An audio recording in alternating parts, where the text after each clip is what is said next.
everybody, to another week of F Buddies with Mike and Andy. Mike, Wendt, Andy Ferg. Of course, the F is for food. We are the food show you deserve.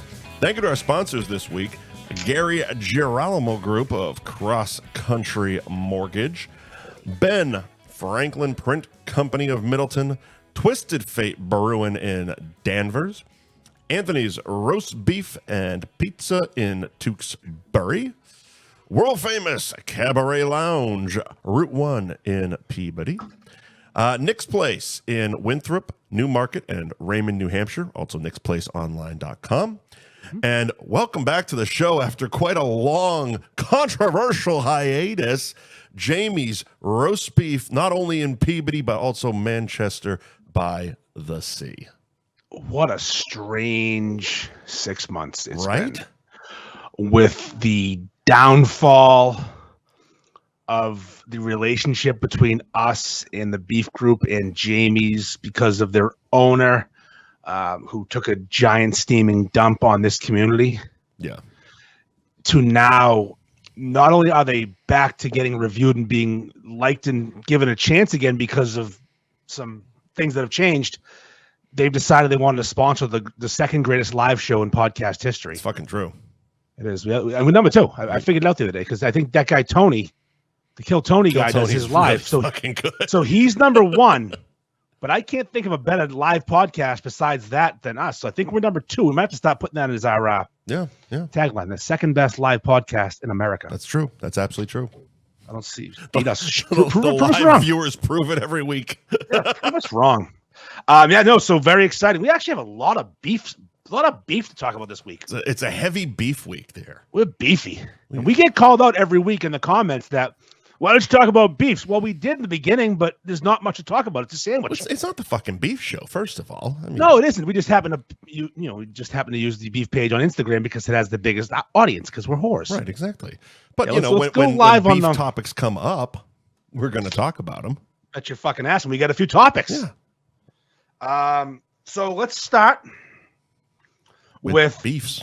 With beefs, but let's start with We're so generic as fuck. So, I mean, should we go back to a quick synopsis of the Jamie's thing and discuss what happened? Because I don't think a lot of people know because we didn't talk about it. I mean, that's the thing. We have talked about it, and we've covered the whole thing, but we've covered it at different times. So it was like, this happened here, we talked about that. And then we moved forward, and then, months later, this happened here, we talked about that. And then months later, this happened here, we talked about that. We never really gave a full recap. So I think we should do that. So, I mean, basically, dating back a couple of years ago, Matt Marquis, the original owner of Jamie's brother, it's named after Matt's brother, Jamie, started Jamie's Roast Beef. He never owned a roast beef shop before, but he was a classically trained chef. Yes. So he comes to the beef game with all the chefy tricks. Mm-hmm. In the beginning, I didn't like it. Mm-hmm. I'm on record as saying that. But Matt's one to take criticism well. You used to be on record on nonsense, but some people can still hear it. Yes, I'm on. But Matt is one of the few people, because not many people can hear negative things about what they think they're great at or they are great at. Yeah. But I was drunk and I told him right to his face, I fucking hate your beef. It tastes like fucking licorice. I don't think I ever had his original beef. Yeah, he goes, that's because of the fennel. I said, take the fucking fennel out and we'll have ourselves a great sandwich. Yeah. And to this point, actually, when I was texting with Matt today, and we'll get to that in a minute. Sure. He said he's working on some recipes right now in a specialty seasoning. He listed every type of fennel there is and how much I was going to love it. This is dating back 4 years to this conversation we had on Instagram Live when I was drunk. Yeah. But he's still, he jokes about it because has the ability to take criticism from someone he respects. Yeah. And me and Matt have mutual respect for each other because Matt's a really good chef and I eat a lot. Sure. So anyways, Matt's, never sponsored the show. He's a friend of the show. He has the restaurant. The fucking fruit fly is back. He doesn't die. It's one. He just lives down here. Probably the fucking Diet Coke can over there. Anyways, long story short, Matt ends up having to sell Jamie's. One of his partners, the silent partner, buys him out, and he takes over as the main owner, Rama. Yep. Rama ends up sponsoring this show for a while. We have a month and a half. A couple, maybe 2 cycles. We have a good relationship with Rama. But we say bad words sometimes that he didn't like hearing. And fast forward to knowing what I know now, that is fucking wildly comical. Yeah. That is settled down. It's a word. Never mind what you're up to. So he was the one, and I know I've mentioned it quite a few times, but we've definitely talked about it. The golf tournament, they were still sponsoring at that point. And the golf tournament's getting going. Everybody's, saying hi to each other, blah, blah, blah, blah. I show up and I'm making sure to, talk to, because it was the first time I was meeting our sponsors, Gary and all them. And I went up and met Rama, and he goes, "Oh, hey, man, great to meet you. Love what you guys are fucking doing, but you think you could say the C word a little bit less?" And I looked, I didn't even flinch. I'm like, "Well, we got a bit on the show with a theme song called Cunt of the Week, but great to meet you." Moved on.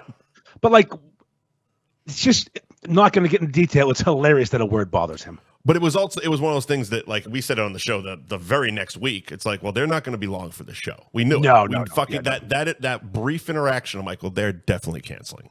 But then again, but we have to make sure this is clear. We didn't have an issue with them after they canceled because we don't get mad at people. We didn't take it personally. Show. No, we are an acquired taste, and we've also had dozens of sponsors over the years that have come and gone. Only a few, like Gary, Joe. Anthony's and Tewksbury and Twisted Fate are long-term sponsors, but Cabaret is now become one now, and Jamie's has become a long-term sponsor. Yep. You'll be hearing their name for the next year or so. But it's one of those things, and this was something that I learned way back, dealing with sponsorships and stuff like that, is A, to not take it personally, because it's not personal, it's fucking business 100% of the time.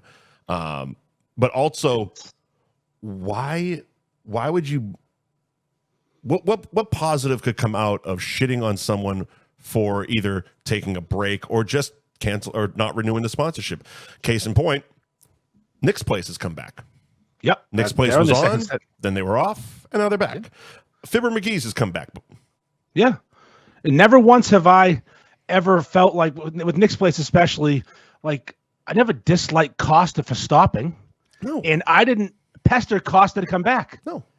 He just came back. He texted me one day, "Hey, we want to jump back on." Yep. Love it. Yep. Great. Let's do these. Okay, awesome. Look, the food industry is a fucking hard-ass industry anyway, and the fucking profit margin is so goddamn small that it's like, especially the ones we deal with are family-owned restaurants, most of them. I mean, we just lost one today, a long time one. We had Nick's on Essex Street in Beverly, was sponsored for probably 6-8 months, maybe longer, maybe a year. Yeah, probably about a year. And she said, "We're going to take a break." I said, "Okay. Cool. Let me know when you want to come back." Thank you for all the time you sponsored. So I want to make sure that's clear that the reason we had issues with Jamie's, the page, had nothing to do with sponsorship, because they stopped sponsoring 6 months before, maybe a year and a half before we had the issue. They were off for a while. So fast forward, Jamie starts expanding kind of rapidly. They open in Manchester. Yep. They're looking for a spot in Beverly to open.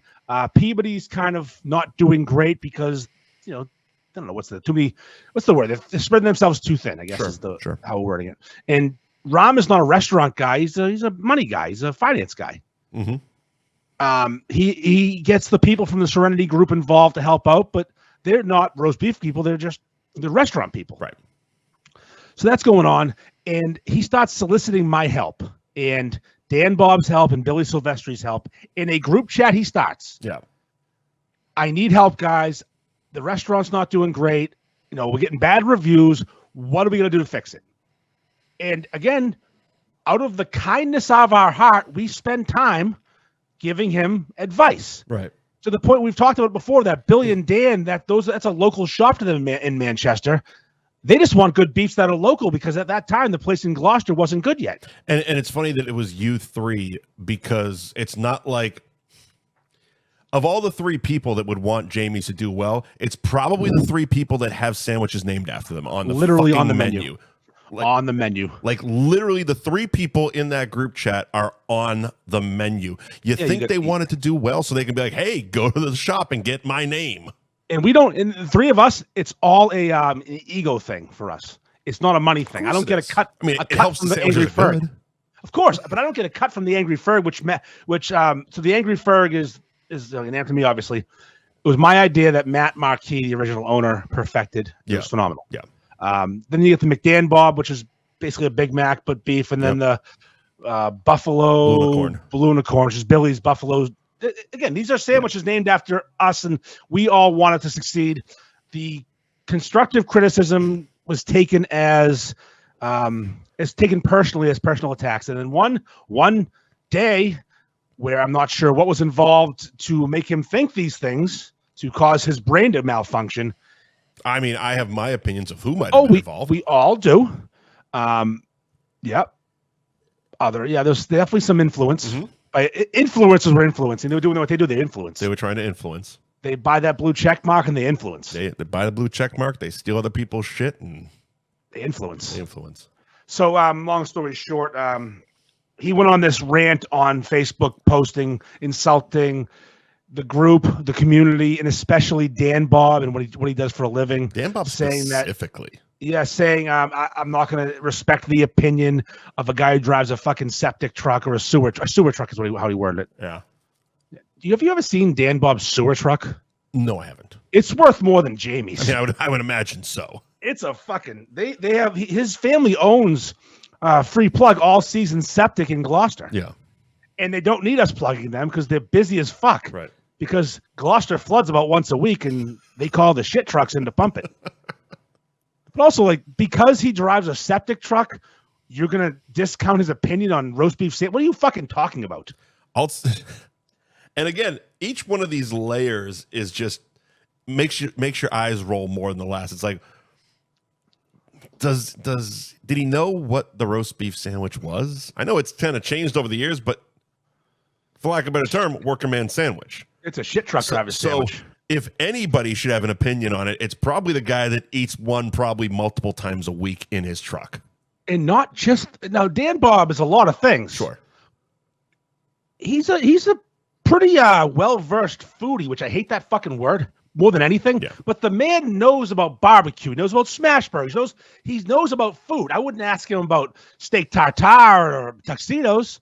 No, but I mean, there's been many a times that non-beef, Dan's posted non-beef related shit, like especially when he's out growing in the back, that I'm looking at like, Jesus Christ, that looks really fucking good.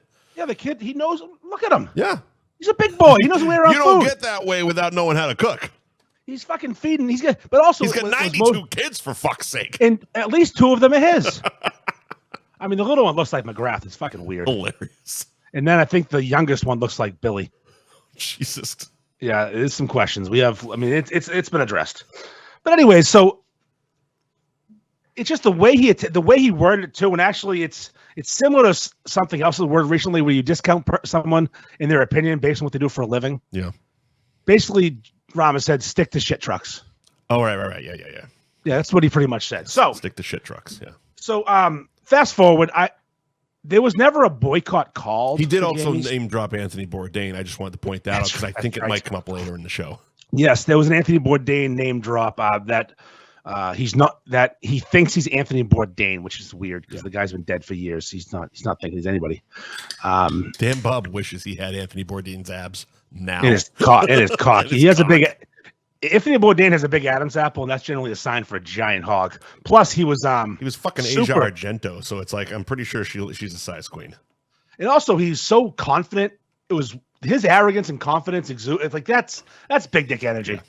You can't be that guy and not have a huge fucking hammer. It's just I can spot a big dick from a mile away just by the way you act. I like that the subtitles thought you said that's picnic energy. That's picnic energy. Isn't that special? I can't see them because my iPad said, "Do you want to update this now?" I said no. And my fat thumb anyway. My fat thumb hit yes. I'm like, oh great. Oh shit. So we kind of unofficially boycotted Jamie's, but I never called for it on the beef page. Well, it didn't even need to be called for because it was basically one of those things.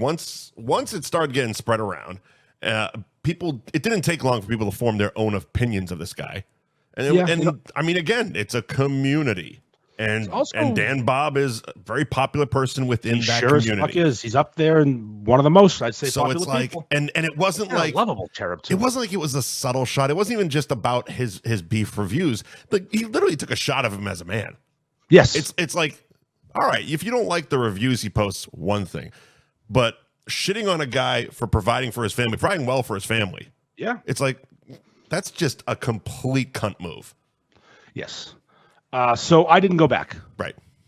I hadn't been back since that day. It was funny because whenever someone would go back, woof. Yeah, that was. And again, I never. Now, if you weren't up on the gossip and you dropped the Jamies in the fucking group, woof, strap in. You took an L. I started hearing whispers that there might be a shift in management ownership. I'm like, this is good because I'd like to go back to the place that has a sandwich named after me in the menu, but I'm not going back and supporting that guy because he never apologized in a genuine way. He could have squashed it. We're not petty. He could have fixed it in 10 minutes. He made a post on Facebook, and it felt very much like one of those, copy and paste form letters that the boss makes you, okay, submit this apology and go to rehab. Well, it's like when an athlete fucking pimp slaps abroad. Exactly. He's going to apologize. They already have it written out. Just put your name here. So he never actually did it to Dan individually, like privately. No. Like that would have been such an easy solution. And it would have taken 2 seconds. 2 seconds, maybe a meeting. Hey man, I'm really sorry. I had a couple drinks. I'm really upset. I shouldn't have taken it on you. Like a real apology. Talking to an asshole. Yeah, I was told some things that weren't true. I wish I can go back in time. Easy apology. We all say dumb shit. Sure. Never happened. Sure. So, I didn't go back. Dan didn't go back. Billy didn't go back. His 3 most important customers, if he wants to do well. Dan's 17 children didn't go back. Yeah, they just didn't. No one went. So when I started hearing the rumor, but also the fact of the matter was, even if he did that, like there was still concerns, like they still needed to step up their game on the beef because yes, the whole reason for the group chat that started all this was the beefs were starting to lack there. Yeah, they sucked. They were cold. Yeah, especially in Manchester because the kitchen was set up wrong. I was going to ask, have you ever gone to Manchester? Yeah, once. Okay, it was cold. All right. It's cold. Also, it's tough parking there. So I'm a lunch beefer. In Peabody, though. Well, no, I'm a lunchtime beefer, and I have that trailer behind me. Oh, shit, if I had a car or a regular truck, it'd be fine. Pull a train up.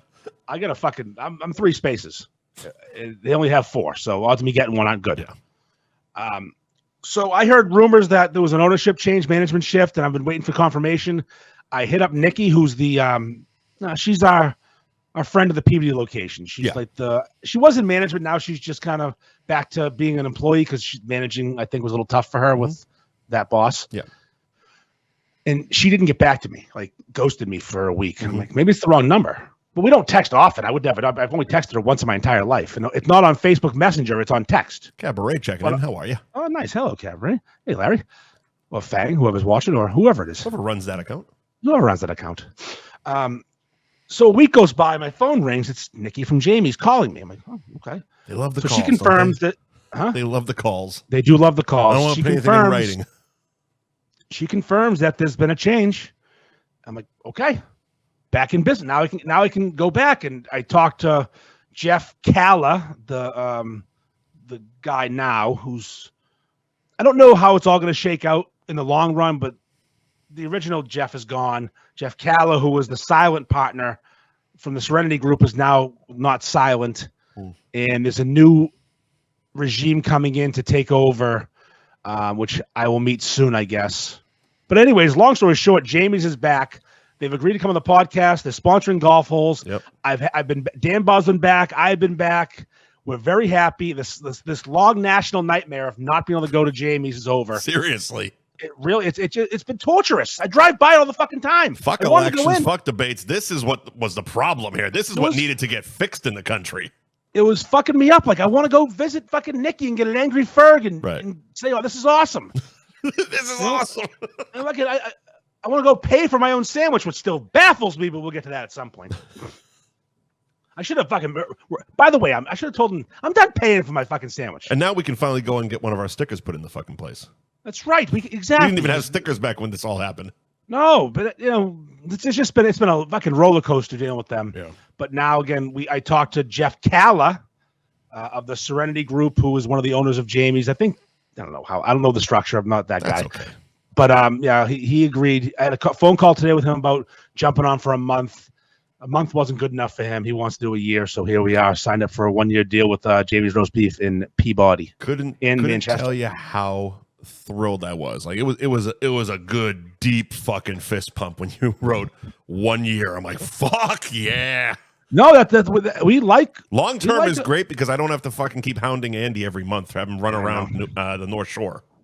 I did well today. Well, one of the ones that I had trouble getting was the one we lost because I never went there. Right. And it's but still long term is just much better for of course it is all over this place. And of course they're going to leave the money at the restaurant, which will make me go there. Well, that makes sense. Oh no, it's going to be the worst thing ever. I'll have to go get beef. So that's the Jamie story. Yeah, that's the Jamie story. We're very happy to have them on back as a sponsor. And I'm thrilled. That's awesome. But we're not done with beefs. No, not by a long shot. There's so much more beef news this week. The beef is fucking everywhere. Let's jump to the best roast beef sandwich on the North Shore in Merrimack Valley. I actually have this, yeah. There we go. So, nope, that's Sweeney. I could put her up for no reason, but I just like to look at her. Let's just have her on there for no reason whenever we want something. Fucking reason whatsoever. The Salem Evening News, the Gloucester Times, the fucking Eagle Tribune, all these newspapers that are all owned by the same company. Mm-hmm. They were going around to roast beef shops, and all the old school ones had it in the window. Yeah. None of the heavy hitters like Londies would never put this in their window. I don't think Bella's did either. It may have though, because Harry likes winning a lot. Who was the best roast beef sandwich in the area, and they had the worst fucking picture of an Arby's beef and cheddar on the flyer with a QR code. It was awful. Yep. And the winner came out the other day. Bill and Bob's crowned best roast beef sandwich by readers. And this is of what, the Salem Digest? Is that what it is? No, the Salem Evening News. Salem Evening News. But also, it's in print. Every paper had the same story. They just had the different papers. So the Gloucester Times had it. Like I said, the Eagle Tribune. They're all owned by the same parent company. And Bill and Bob's, to my surprise, is the number one roast beef sandwich for readers. You sent me this, and I saw this while scrolling too. Where did this picture come from? I screenshotted it from the internet. And this is the picture they wanted to use on the website. Yeah, this is the picture they chose. It's a really high quality operation. I'm not sure who this woman is in the picture at Bill and Bob's. I'm assuming at Bill and Bob's. It's a Laganakis. It's Nandis' daughter, I believe. But the first of all, it's a poorly framed picture. She's not looking into camera.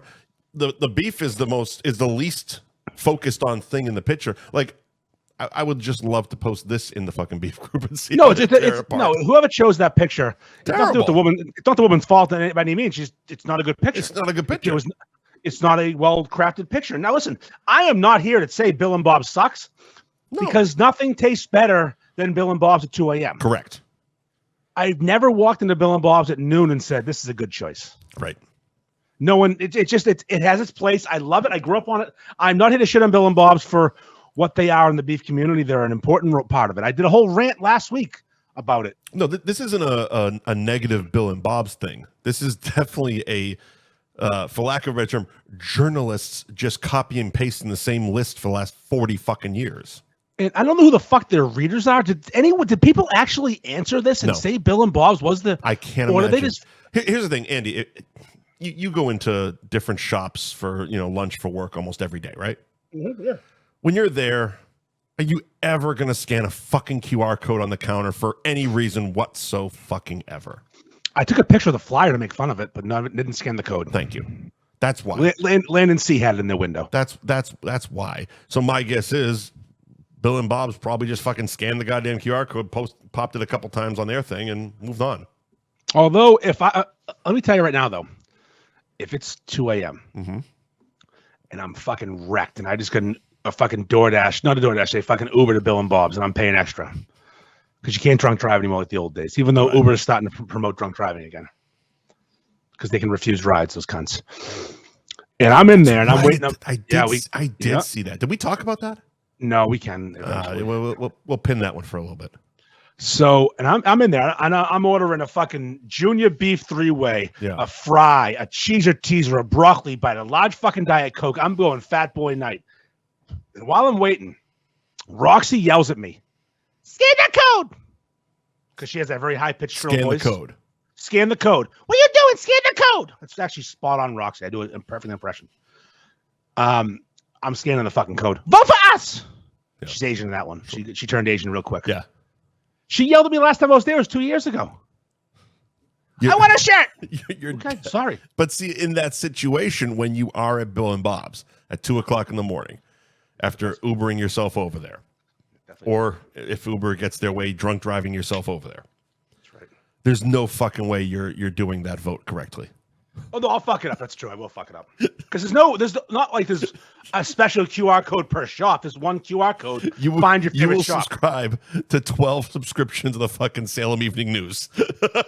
Can you imagine though, like whoever, like people that think Bill and Bob's and whoever, hold on, people who read newspapers, yeah, paper printed newspapers, yeah, they don't know how to scan codes. My mother, literally what Mike Sullivan wrote in the comments. My mother posts random happy birthday messages, and she doesn't even read the newspaper. It's on literally Facebook. what you were making fun of for the last month. Yes. Yeah. There's no way they fucking had enough votes to crown someone. No. I'm making Bill and Bob's a 1 seed this year in the fucking Beef Madness. They're obviously great. They are the greatest. They've won. What the hell? 1 seed. You win. They are the best. So it's just no fucking heat at Bill and Bob's, but you know you're not the best. Your grandfather or father invented the sandwich. We got that. Well, newspaper readers say that Bill and Bob's is the best, and smoke Lucky Strike cigarettes after you have your sandwich. Really, literally that. It's that thing. So like extra Bill and Bob's has the best beef. I mean, think about the Bill and Bob's locations, right? There's Peabody, there's Woburn, and there's Salem. Woburn. Okay. What's the best beef shop in Peabody right now? Lundy's. Yep. Yeah. What's the best beef shop in Woburn right now? Pete's. Okay, you're 2 for 2. Now now this is when we can talk though. Because Salem isn't the greatest town for beef right now. Yeah, I'd have to think really hard what there is in Salem. And you probably just, if you list them, I could probably pick it out. So here's your Salem beef. You got Bill and Bob's, you got Dina's, Freddy's, Rizzo's, and Christina's. That's the handful I can think of off the top of my head. And King's. I'd say Rizzo's. Yeah, you'd be right again. Yeah. Rizzo's is probably number 1. Dina's is a sleeper. They're good. I like Dina's. They're often cold, but when they're warm, they're really good. And Freddy's another good late night spot. King's was good when I had less gray hair. King's used to be good. Then they sold. They got into jail. A lot of things. Jail time was happened with King's. Now it's owned by someone who stinks. Like actually stinks, or yeah, he's a bad human being. No, he smells and he's bad. He smells. He's smelly people. Kind of a stanky vagina. So it's just like, it's funny. Like Bill and Bob's isn't the best beef in any of the cities they reside in, but to the Salem News in quotes readers, they are. So either their readers are fucking idiots, or they didn't poll the readers and just chose someone because they did it first. Yeah, exactly. Or maybe some pockets were greased. I don't know. Maybe someone paid for some fucking shit. Who knows? I don't think. I mean, Jesus Christ, really? They skimped on the photography, I think. What the fuck are you? What are you paying for this? For this? I mean, we're gonna do a poll pretty soon. We are. We're gonna actually count votes when we do our poll. Right, and give something away. Well, hopefully, we're working on that. Nice. We got a whole plan here. Look, I'll buy a couple rounds of drinks at best. Beef topic number 2 complete. Woo. We have 3 beef talk. We're fucking so beef heavy. 2 for 2. We got a 2 for 2 going in. Okay, now beef topic number 3. The return of one of the original, a one step off of Bill and Bob's. Now, you didn't want me to grab the screenshots of the text messages, right? Nope. Okay. Nope, because those were for you and I only. Okay, just making sure. Harrison's roast beef, which has been around close to 50 years. You just made the hair plug stand up on the back of Scott's head. Yep. Someone who has hair plugs and lots of Viagra won't be needing Viagra tonight. Fuck no. Nothing against Viagra. I take it all the time. It's fucking awesome. But It's exciting. Splash on some of his best shoe polish and head on down for some shitty beef. Little Old Spice, maybe some skin bracer aftershave. He's a skin bracer that. guy. He's a brute guy. That Brute. big, the brute. You don't think he has that big green bottle of fucking aftershave that burns your face and seals the cuts? Isn't that brute? It's called skin bracer. Oh Jesus! No, brute is a cologne. It could be an aftershave too. Brute, I think the Brute's an old man cologne. But it came in like a gallon green bottle. Every kid in junior high had it and wore way too much of it. What's the cologne we wore back then? It wasn't that though. We wore Obsession. Obsession was one. Dracar Noir. Oh, you want to smell like you fucking have all the money but none of it? Dracar Noir.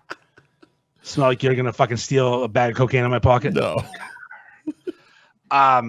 So Harrison's closed last year. The business was failing a bit because of all the great shops in the area that had evolved. And I mean, let's put Bella's and Nicky's were phenomenal. I was going to say, so in relation to Harrison's, how far is Bella's? 3 miles, 2 miles, okay. Same road. And North Andover's on a little further. Nicky's a little. Actually, I think you drive by Nicky's to get to Bella's. Yeah, 5 minutes, 10 minutes. Yeah, they're all close. Okay. Yeah, all one road, 125. You're fucked in North Andover. So because they what it seemed like is they were unwilling to change. There it is. And you can't. All right. The reason you're failing is because no one's going there anymore because you're not good anymore. So you can't lean into the fact you used to be good if you're not good anymore because you didn't evolve. Now I'm going to ask you a question. Yeah. What's the difference between Harrison's and say a Bill and Bob's or a Land and Sea that does seem to work on nostalgia? Honestly, I can't tell you that. Answer that question. I don't know. Well, because I don't like Harrison. I didn't like Harrison's before the beef page. Right.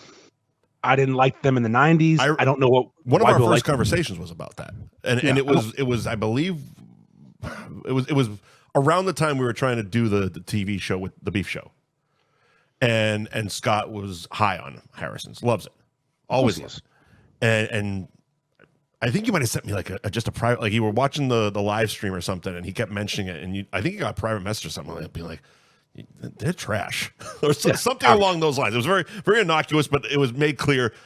Try to keep them off the show. I went to Harrison's when I worked in that area. Yeah. I worked in North Andover, technically, at a Saab dealership back in the early 2000s when I had my brief time as a service manager. Slinging tires? No, I was fucking over customers as a service manager. I hate you. Yeah, I was the guy. I hate you. I was the one many people wanted to kill. Yeah, especially Saab owners. And one person came in with a problem. That was intermittent, didn't always show up. Yep. So I said, I'll leave the car. I'll take it for a ride. Sure. Nice Saab 9.5 Aero. Mm-hmm. Fucking thing moved. So I drove it to lunch with the Harrisons. I got a beef. It was garbage, and they didn't put any sauce on it. They put cheese and horseradish and mayo. I ordered like I normally do. Yeah. Anyway, that word wasn't for them yet. Hadn't got up there yet. Hadn't made its way to the fucking Merrimack Valley. So I got horseradish, cheese, and mayo. I'm like, this is retarded. What are we doing here? With a square bun. Like, was this Wendy's?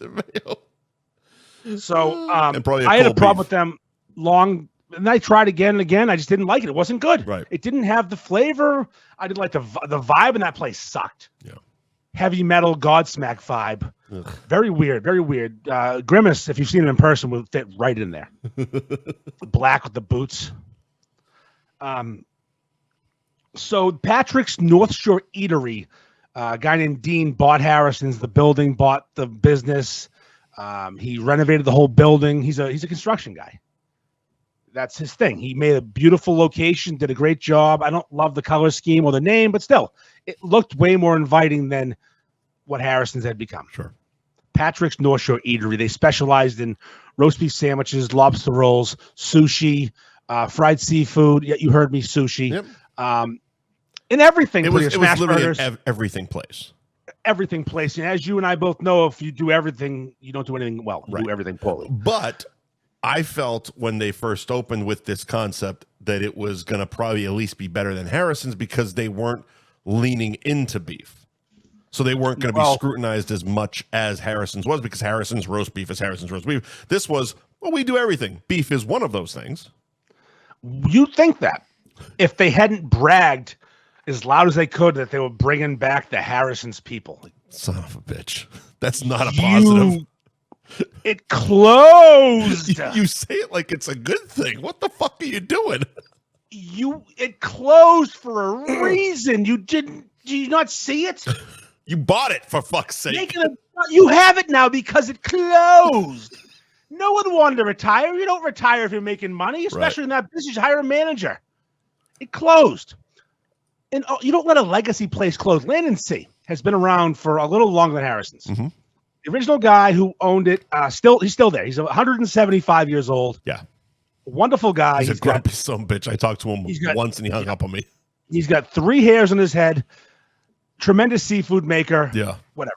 His sons worked there. I don't know. His son-in-law, there's 4 people of the next generation. I don't know who's the son, who's the daughter, who's married to who, but they work there. There's not a fucking chance in the world if he decides to retire, it's getting sold or shutting down. The next generation will own Land and Sea. They'll be there forever. I believe about 2 minutes into my pitch to get him on the show on that episode, he was like, I don't have time for this. Click. Yes, that's who he is. What the fuck? Listen, that's who he is. He's a fucking first generation Greek immigrant It was charming how good it was. Yeah, phenomenal fried seafood. They make beefs an old school way, which I appreciate because I'm from that area. Whatever. Charlie's his name. Charlie's not here to fuck around with you. He's here to make fried clams. Shit about TV. And he's never gonna it's never gonna sell. It's gonna be in that family forever because they're fucking printing money over there. Been in business for 40 years without TV. Go fuck yourself. Yeah. If you have a business that makes money, and it's not a physically demanding business, you can teach something. Like my business makes money, but I'm gonna die doing it. Right. You don't sell. You don't close. I mean, never close. This thing takes off, and you don't have to die doing it. Second best live podcast in the world. Fucking right. So, anyways, long story short, it's like, why do you bring back the exact same people in the beef that failed? Yeah. And fast forward, spoiler alert, it failed again, twice now. Big announcement the other day, Harrison's roast beef is coming back. And there was much rejoicing. Yeah. Oh, the world was just happy for that moment. And the crowd goes mild. Yes, for those few moments. There was a few people with less teeth than most people and less hair and had walkers and such that were like, yeah. It's stuff like that basically is the plot of The Distinguished Gentleman with Eddie Murphy. It's like, vote for the name you know. Yep. He literally got on the ticket because some other guy died that had the same name as him, and he never showed his face, so they all voted for the white guy that they knew, and all of a sudden Eddie shows up. I think that movie's actually way better than it's given credit for because of the message about Washington. We can't get into that. It became underrated because Paramount buried it because it was the last movie on Eddie's Paramount contract, and he kind of shit-talked him on his way out the door. Well, you know what? It's a good movie. It's a good fucking movie. Yeah, so Harrison's and Patrick's North Shore Eatery announced that Harrison's roast beef will be coming back. So explain. Is Patrick's still going to be a thing? Patrick's they're going to divide the building where Patrick's is going to be a pub on one side, the south side. I'm not a I don't know. We'll get a compass out when we're standing there. Yeah. How the fuck do you figure out south and north? I go, Patrick's on the south side, I guess, where the murders happened because of Chicago, I guess. Yes. And then you're gonna have is on the wrong side of the tracks. And then you're gonna have Harrison's on the north side, so they'll root for the Cubs. So dumb. I guess. I think that's how it works. White Sox is south. Yeah. Maybe. Yeah. So south side for murders and White Sox, north side for the Cubs. So Harrison's gonna root for the Cubs. And Patrick's in the roof of the White Sox and have the highest murder rate in the world. Right. So yeah, they're dividing it. So they got some original people. They dug them up, I guess. Yeah. Because I don't know how you're still doing it if you were there originally, because you got to be 150 years old. Hey, you know how you wanted to retire? Fuck you. Get off the couch. Come back to work. Yeah. So apparently that's what happened. They're going to have, I don't know, Eleanor and Herbert or something like that. I think their names were. I'm not even kidding. That sounds like the right generation. There was some interesting choices. I didn't write them down. Our opening, again, details are foggy right now, but Harrison's is going to be a roast beef shop again in North Andover on the north side of the building on Chickering Road. Are they like putting up a wall or? I don't know. It's so I weird. do not know what the plan is here. They're being very vague. And when you owner, say Patrick's is going to be a pub, like beer and shit. Yeah. So I think they already had beer and shit. They just didn't talk about it. Are they leaning more into a pub thing? Like they're going to make it like a bar?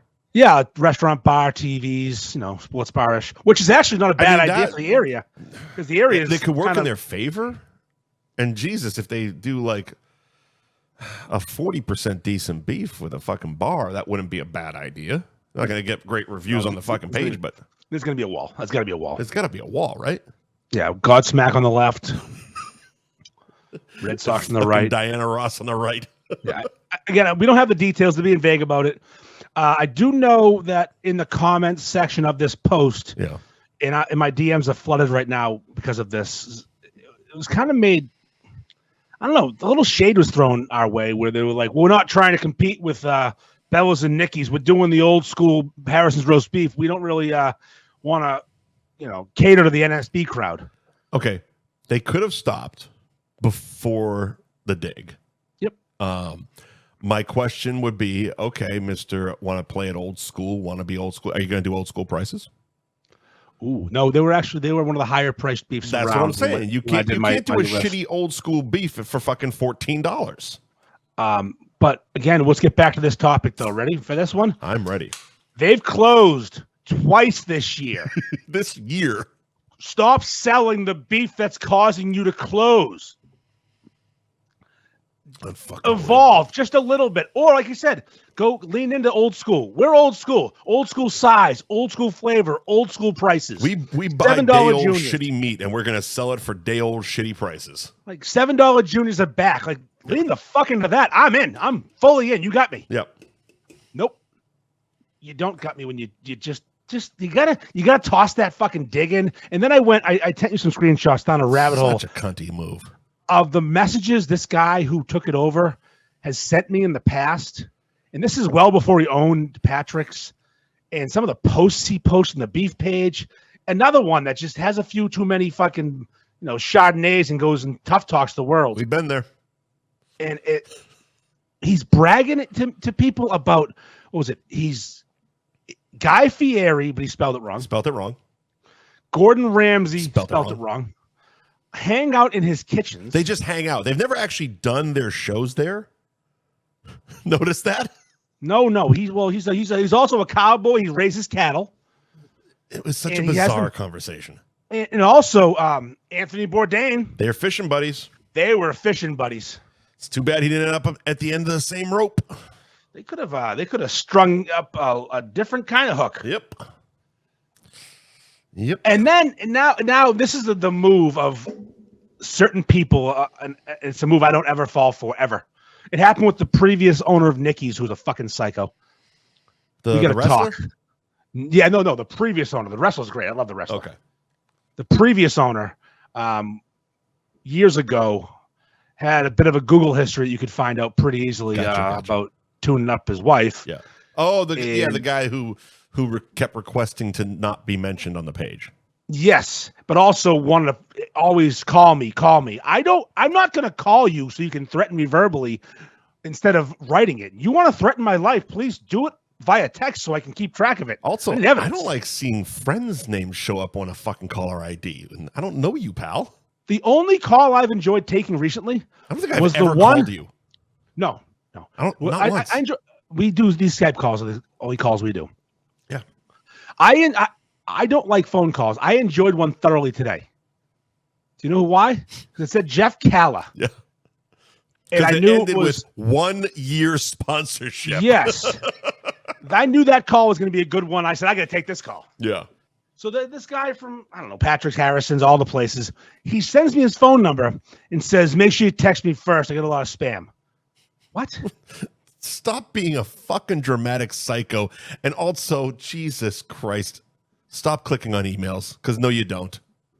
I get a lot of spam texts. I don't even have a fucking clue. Are you the only person in history that's phone doesn't block spam text now? I don't know, but I'm not making that. I don't make phone calls. I'm not talking to you. You want to meet in person by the dumpster too? So fucking What are we weird. doing? So Harrison's is back, I guess. At some point, we'll find out eventually what's going on. I made that meme. They should sponsor the show. It's one way. But you have to actually have good sandwiches and sponsor the show. That's a combination. We can still be honest. We'll take your money first, though. That's true. I made that meme. It was the Perry Farrell and check clears. So Harrison's back. Please don't go there. It is shit. Their crinkle cut fries their crinkle cut fries best in the world. You know why? They double fry them. Ooh. I think in some beef tallow. They are delicious. Delicioso. Delicioso. The fries at Harrison, the delicioso. That'd be a great commercial for a roast beef shop. Let's talk all about the French fries. Well, Arby's does that. We have everything great except for that roast beef sandwich. Except for the roast beef sandwich, sure. We have the meats. Yeah. I'm so pissed. I'm getting fucking shadow banned on Instagram for my favorite things. Did you see my reel about Arby's, and it was from Rambo, and I sent it to you. No, here's the thing. I'm so happy. You're starting to catch on. You're starting to do well. I think it's just this is a period that you have to go through. I'm guessing a lot of content creators are going through it. My guess, anyway, is because they don't want to pay you. So so it's like you have to really actually Hawk Tua go viral for them to be like, all right, we'll let him go. Like basically, it has to be an unstoppable type of thing. I throw shit against the wall a lot when I make these reels. Sure. And it's just content. I toss shit. Laying on the couch watching football. Hey, that guy's gonna go do cocaine. Let's go. Yes. When I'm watching Rambo shit faced on 2 Saturday nights ago, and I hear he'll eat things, they'll make a Billy goat puke, and I went, that's an Arby's commercial. I've ever heard one. Your quality was such dog shit. Listen, I'm like, Jesus, that might be Rambo. I don't know. It was so bad. I fixed it, but the next day I found the better video. The one you posted was fine. Yeah. Yeah. So and I spliced in the Arby's Ving Rams. Arby's, we have it. Yeah. I was so happy. Yeah. So proud of that little reel. There's no explanation for why that got dumped. My wife laughed, and she doesn't laugh at anything I do. Mm-hmm. And I did a second test. My brother can't stand this version of me. We work together every day. He likes the guy he works with sometimes. Mm-hmm. He don't like this one. Mm-hmm. I go, Doug, what do you think of this? He goes, ha! Fucking goddamn, that's a gold star win right there. Yeah, I'm like, why the fuck is this thing? This is funny. I don't know. I can't explain that one though. Cocaine, okay, they got an argument for it, but that one doesn't make any fucking sense. Well, this one got shadow banned, as if you will, where it still exists. YouTube did that with our whole top 5 prostitutes. Yeah, they're both. The videos there, you can see it, but instead of getting 25,000 views like I usually get, it gets 4,000. Like, what do you mean? Yeah, our the YouTubes for all of the prostitute ones, 0. Like as if I never posted them. It's gay. To the point I'm contemplating deleting and reposting and seeing if it was just something weird that day. It could have been. But the fact that I did them like 4 days in a row, it's like fuck every fucking day. I made that video today of the guy getting knocked the fuck out at the game. Yeah, I was going. Okay, yeah. I made that. It surpassed the Rambo video in the first 25 minutes in views. Yeah. Also, didn't get knocked out. Guy's a champ. Fucking legend. Well, he was sleeping for a second.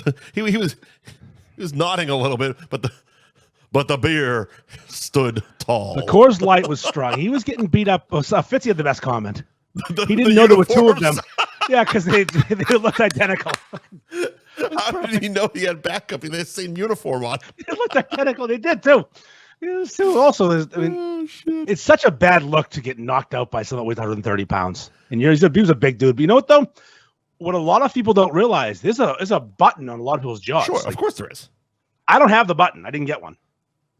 I broke my jaw and stayed awake. It's not cool. That's not fun. You almost want. No, I didn't enjoy that. I'd have enjoyed a nap. I was spitting out. I'm still awake here. Why am I not passing out? I don't know if I told this on the show, but I'll do it quick. My legs are very badly burnt. I'm not passing out.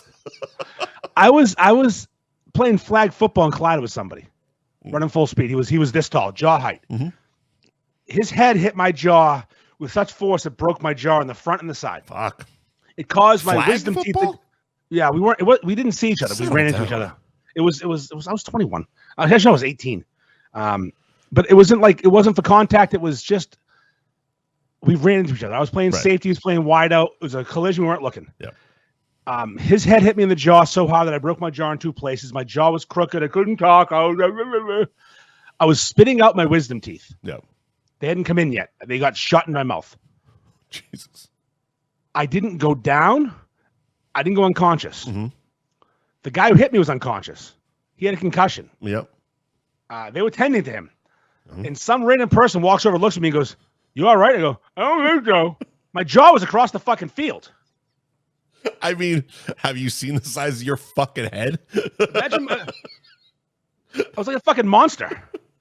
So my jaw was on the other side of the field. It was ridiculous. Like I had to have dental surgery that day. They couldn't. The idiot nurse gave me Gatorade instead of water, so I couldn't get knocked out for jaw wiring surgery. I was awake for the entire. You can't if you have anything besides water. They can't knock you out. What? You have to have an empty stomach. What? And instead of water, she gave me Gatorade. I didn't know. Doctor goes, I've never heard of that. No, you have to go to surgery with an empty stomach to get anesthesia. Emergency surgery? I wasn't dying. I just had a broken jaw. Yeah, but then do it tomorrow. Oh, no. Okay, it was emergency surgery. There was no time. Okay, that's true. There was no wait until tomorrow. I'm going to go not eat tonight. My buddy Scotty does a perfect impersonation. He was there. I think I broke my jaw. I did. I broke my jaw. He was right. He was dead on. I think I broke my jaw. What I was saying. So I was wide awake for the surgery, which was fucking sick. Yeah. Anyways, back to this. So I don't have the button, but that guy had the button. That guy had the button. He didn't get hit that hard. He's good. No, I mean he got stung. He wasn't out. He was definitely, but he was stung because it was a fucking sucker punch. A fucking he kind of he pump faked. He stunted, yeah. He pump faked and the kid went ape shit on him, and then his fucking his twin comes out of left field. It's like, crazy. What the fuck am I? Why is this a beatdown? With the uniform. Why is this a fucking beatdown? In uniform, such a at great a fucking line. Broncos game of all things. Yes. Settle the fuck down. That's right. Speaking of football, I guess. Yeah. So our buddy, we talked about Matt quite a bit. Mm-hmm. Yeah. And he's got an event coming up this coming Sunday. More beef. Well, he's finally allowed to do it, I guess, right?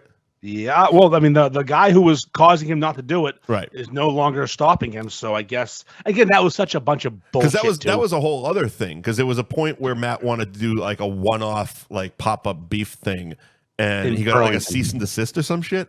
Yeah, when Matt sold Jamie's, he signed a non-compete with a certain distance. You aren't allowed to open up a beef shop 20 miles from whatever Margin Street in Peabody. I forget what the number was, 10 miles, 20, whatever it was. Right. He's in Burlington. He's well out of the range, but he was sent to cease and desist, which he ignored. He's not opening a goddamn beef shop. He just wanted to fucking make a sandwich. He's good at making this sandwich. People clamor for his meat in their mouth. Right. And he wanted to do it once in a while. Cool. Unbelievable. It's 20 fucking miles away. No one's making the choice between Common Craft Kitchen and Jamie's Roast Beef. That's not a decision being made. Right. On Sunday morning when I wake up, I'm not deciding between those two places. No, not even a little bit. No. And I could maybe I'll go to both. I don't know.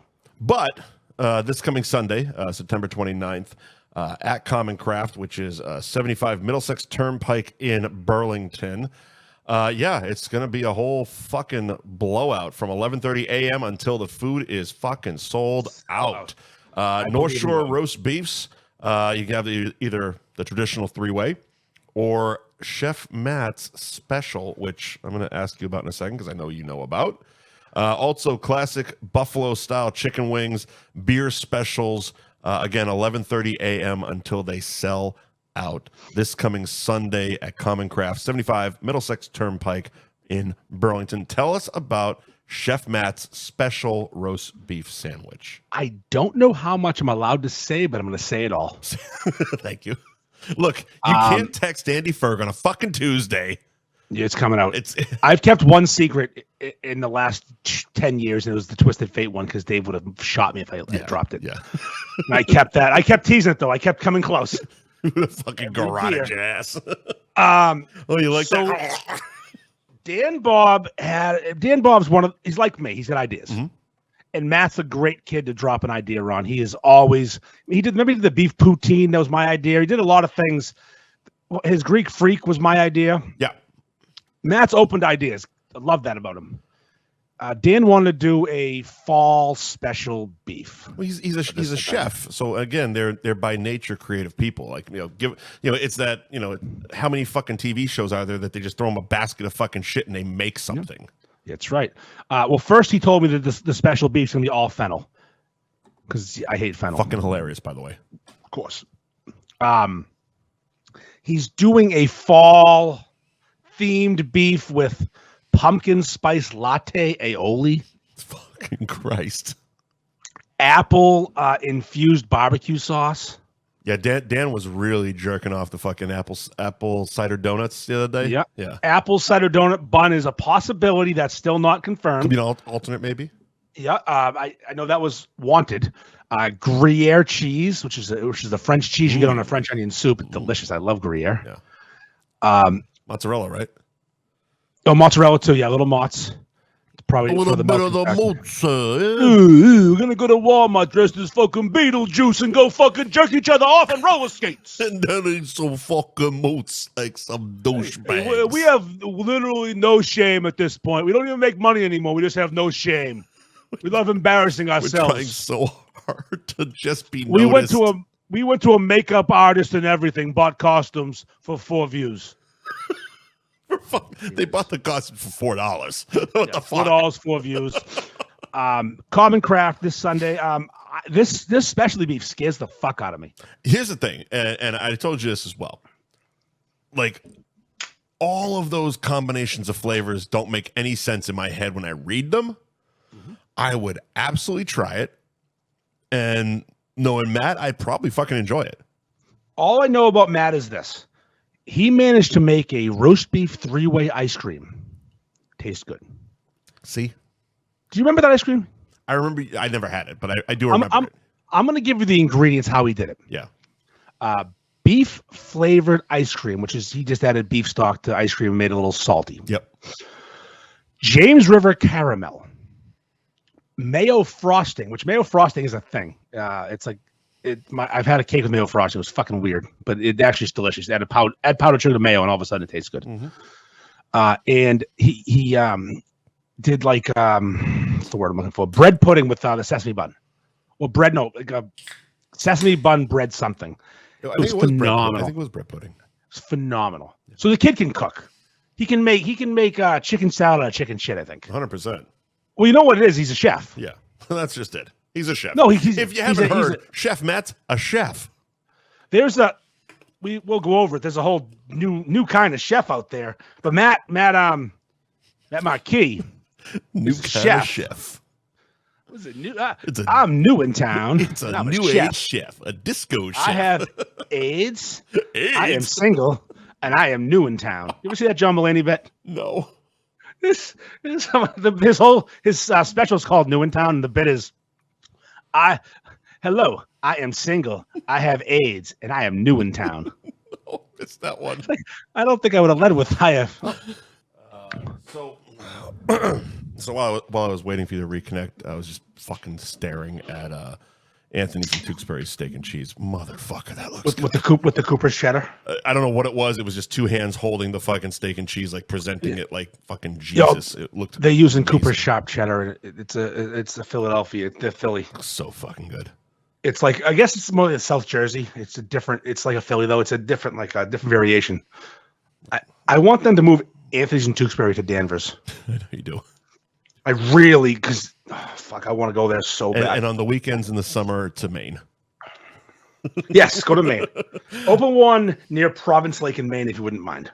But yeah, so to kind of put a pin in it, this Sunday, September 29th at Common Craft, 75 Middlesex Turnpike in Burlington. A big football fucking throwdown from 11:30 a.m. until they are sold out. North Shore Beef's Classic 3-Way or Chef Matt's Special, I guess, Fall Style 3-Way or Fall Style 97-Way, it sounds like. Oh, let's get it. Let's get it sexy. Classic, but it's a fucking orgy at that point. That's actually what he should call it. The fall orgy. The fall orgy. Classic Buffalo style chicken wings and beer specials. Again, Common Craft, 75 Middlesex Turnpike in Burlington for some Sunday football.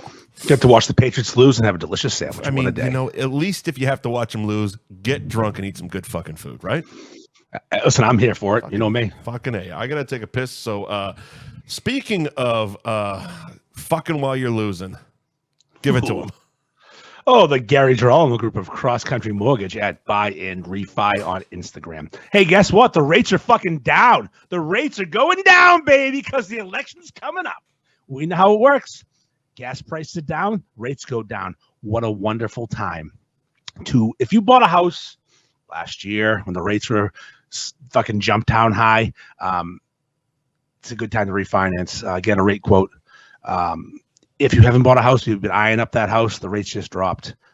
I don't know how low they're going to go, but they will probably go lower. So right now is a good time to get the ball rolling. Find the house of your dreams, overpay for it, because you have to overpay for houses now because they're not building more land. There's not going to be any more land, and they can only go so high. Think about it. Think about it. Houses keep getting more expensive. Get out of your fucking parents' basement. Stop sucking off their fucking money. Save your money up. Don't buy yourself a car. Buy a fucking house like an adult. Buy a condo. Get out of your fucking parents' house. Get your fucking video game headset off and grow the fuck up. Buy a house. Go to Gary Girolamo Group at Buy and Refi on Instagram of Cross Country Mortgage and hit them up for a free rate quote today. You will not be disappointed because the rates are what they are. The service is what sets the Gary Girolamo Group apart. I mean, are you kidding me? You still living in mom's basement? Are you still playing video games? How old are you? Are you 30? It's time to fucking figure it out. You gotta get out there. You gotta fucking find a broad. Gotta get engaged, married, then knock her up in that order. Buy a house somewhere in there. Do it in the right fucking order and do it with Gary. I'm fucking mad, Mike, because these fucking kids are sitting at home playing fucking video games and they're not fucking living their life. Just fucking do it in order. You find a broad, you get a girlfriend or a boyfriend. You can fucking suck a dick if you need to. I don't care. All right, you get an apartment like an adult if you have to. Yep, you could. Save some money up. Then you get engaged. Then you get married and suck so much money out of your family. Because they give you a lot of money to get married. You get 250 people. Yeah. You get 25 grand. You roll that over into a fucking house down payment. You hit up Gary and Buy and Refi and buy a fucking house like an adult. Then have your kids. Stop doing it out of order, you fucking idiots. Fucking while you're saving is what I was thinking of. And I said fucking while you're losing. Fucking while you're saving. You have sex and save some money. Buy and Refi. Gary's the balls. He's not very tall, though. When you meet him, just be warned, he's not very tall. Buy and Refi with Gary.com is the website, and on Instagram at Buy and Refi. Fucking mad, man. I heard you yelling. I don't understand why these people have to do things out of order like this. Like, people are now getting, like, having kids, then getting engaged, and buying a house, then getting married and divorced. You're fucking things up. Watch Judge Judy once. She'll tell you the order of operations is important because you buy a house with someone you're not married to, you're going to get fucked in the end. Oh, definitely don't do that. Definitely don't do that. Idiots. Thank you to Ben Franklin Print Company, 177 North Main Street in Middleton. Ben Franklin, huh? I'm just reading the comments. That's not true, Tashi. Oh, what? She says if you marry her, she stops sucking your dick. I mean, you married the wrong woman. If you're a fucking punk, maybe. Yeah, if you married the wrong woman, if blowjobs end the day you get married, you married the wrong woman. Yep. Put that in a fucking t-shirt. You put it in her mouth like a fucking man. It's not a choice. I don't know. Look, you signed the documents. This is marriage. This isn't a choice. But if you put it near her mouth and it doesn't, she doesn't fit, like, till go death do you part, and you will suck my dick. Yeah, you put it in the mouth and it doesn't go in the mouth, you divorce immediately. Yep. You get it close. Hey, give a little tap taparoo on the cheek and be like, no, okay, cool. I'm calling my lawyer. Tashi just asked a very important question. Yep. Are you telling me I have to suck dick forever? Yes. Yes. Look, we've said it many times. We've given prizes away. Nana suck dick. Nana sucks dick still. She's a good woman. Nana's still fucking cranking hog, sucking dick. You know, I mean, Jesus Christ, I live in a retirement community. There's so many old whores down here taking their fucking teeth out and sucking dick. Listen. I mean, there's, especially if you're old, the you have best like a Ben bad Franklin hip. Ever. If you're old, you have like a bad hip. Like you can't fuck. Look, here's the thing: you can't fuck forever. No, fucking shit goes. Your knees go, your back goes, your hips go. Everything fucking goes. As long as you can get your dick hard, Nana can get her fucking mouth on that shit. Yeah, and listen, doesn't take much effort. As long as she keeps that fucking the bobbin going. You can even hold her ears and do it for her. There you go. It's like fucking. It's exercising for you and kind of her. The dick sucking never ends. Put it on a t-shirt. Look, I got to do my arm exercises. Put your mouth down there. There you go. Oh, there we go. Okay, 1, 2, 1, 2. Drop my goo. But this is the best Ben Franklin ad ever. If you even said his name yet, there we go. Ben Franklin Print Company, 177 North Main Street in Middleton. BenFranklinPrintCo.com is the website. At @BenFranklin_PrintCo is the Instagram. Click on get a quote right on the website, and they will he'll wrap everything. He's wrapping trucks like a motherfucker lately. Caskets is his thing, though. He will. He's waiting for that one. I said he already said it. When I posted one during my trolling time, and I said, if I died tomorrow, would anyone care or something like that? They will when they see the casket. Yeah, Joe said, I don't care if you die, but I'm wrapping the casket. And he's going to have a Ben Franklin logo on the motherfucker too. Well, he'll give my wife a discount. You know, he's listen, the guy's a logo guy. Yeah. So what's weird about that, like your audience is going to not see it. Like, you need like a flag coming out of the ground. He is the flag sponsor of the golf tournament. He'll fucking wrap your tombstone. Imagine he wraps my fucking tombstone. That'd be so awesome. It's the only colored tombstone in the fucking place. Whoa. I'm a Caucasian, sir. Not the colors. Oh. Colors. Oh, colors. Oh, like colors. Like the like the Ice-T song? Colors, yeah. I am a nightmare walking. Best rapper of all time. According to you. I was watching a show last night. Speaking of, I was watching a show last night in.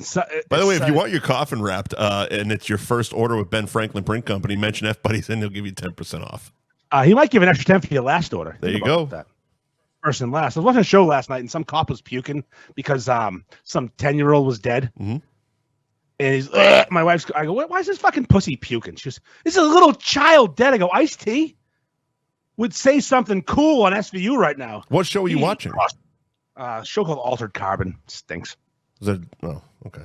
Netflix show. It stinks. I'm gonna finish it tonight because I have one episode left. Was it just a dead kid or was he like stomped out or something? They didn't show it. No. They inferred that it was really bad. Well, fuck that show for not showing. I see like he crossed his last street. I can see the Menendez brothers cocks 87 times on that Netflix show, but I can't see a dead kid. On. What's with the fucking? I haven't watched the Menendez brothers show. What's with the fucking the gay shit that like is the trailer like picture? Okay, they fucking no. Here's the thing. Ryan Murphy's the producer. Ryan Murphy produced Nip Tuck, American Horror Story, all these American stories, whatever, sports stories, murder stories, the monster shows, Dahmer, that one. Big into the gays. Okay. Big into the gays. Yeah, and there is a lot of gay shit in the Menendez brothers, and he also produces, and there's a lot of gay shit in that Aaron Hernandez thing. Wow, I will not are they going hard in the paint on Aaron? Was super gay. I will not be watching the Aaron Hernandez thing. All the way gay. I know what happened. I don't need a fucking. I didn't know he was that gay. Oh, he's gay. He's very gay. I didn't know he was like everything else was like, and again, huge cock in the fucking second episode. Really? Just a big fucking and it was in the football. I'm gonna spoil it. Fuck it. It's in the when he gets to college in Florida. First moment in the fucking college locker room, and there's just a guy, monster black cock, and basically playing chicken with another player, walking towards him with his cock, and if you move, you're a pussy. Were they hard? It was fake, so it was rubber, so it was kind of sticking up. Oh, I want to see. Show me real dick. What are we doing here? I mean, maybe it was real. I mean, if it's real, good for him. Fuck me. There's a ton of nudity in Altered Carbon, actually. A decent amount of dick and tons of tits. So much dick lately on TV. God damn. It was funny as I was watching this Altered Carbon show, half paying attention. Where are the children? And this guy comes walking out hanging dong. And I wasn't looking. And my wife goes, "Whoa, dick." I look up and I missed it. And I go, "I missed it." She goes, "You want to rewind?" I go, "Why?" She goes, it was a good dick." I went, "I think I'm okay." She goes, "Here's a big dick." I said, "Congratulations, sir." Yeah. No. Again, I don't get jealous. I got friends who buy Rolexes. I know people with big dicks. I don't get jealous. Before we jump back into the ads, Corey dropped in the comments, "Mr. McMahon coming soon on Netflix." I can't wait. There's going to be so much gay dick in that one. Oh, yeah. Oh, the gayest of the dicks, the gay dick city. Vince was big in the hanging dong. Yeah, well, listen. He also said the N-word sometimes. And pooped on a girl's head. Yeah, Vince is different. While his trainer was still fucking her. What's funny is Vince is all right. He's still a lot. Diddy's in jail. Vince is okay. How fucking powerful is this motherfucker? I read all 76 pages of that court document. Holy shit. Vince did some shit. So if Diddy's in jail and Vince isn't, Diddy's the fucking devil. And we'll get to Diddy in a minute. We don't know too much. but what a wild segue into Twisted Fate Brewing. Dave would love it. 120 Andover Street in Danvers. It's Route 114 in Danvers. Beside the Guitar Center, but now they got a bunch of fucking flags. Thank you, Joe of Ben Frank. So you know exactly where the beer is being poured on Route 114 in Danvers, and it's Twisted Fate Brewing.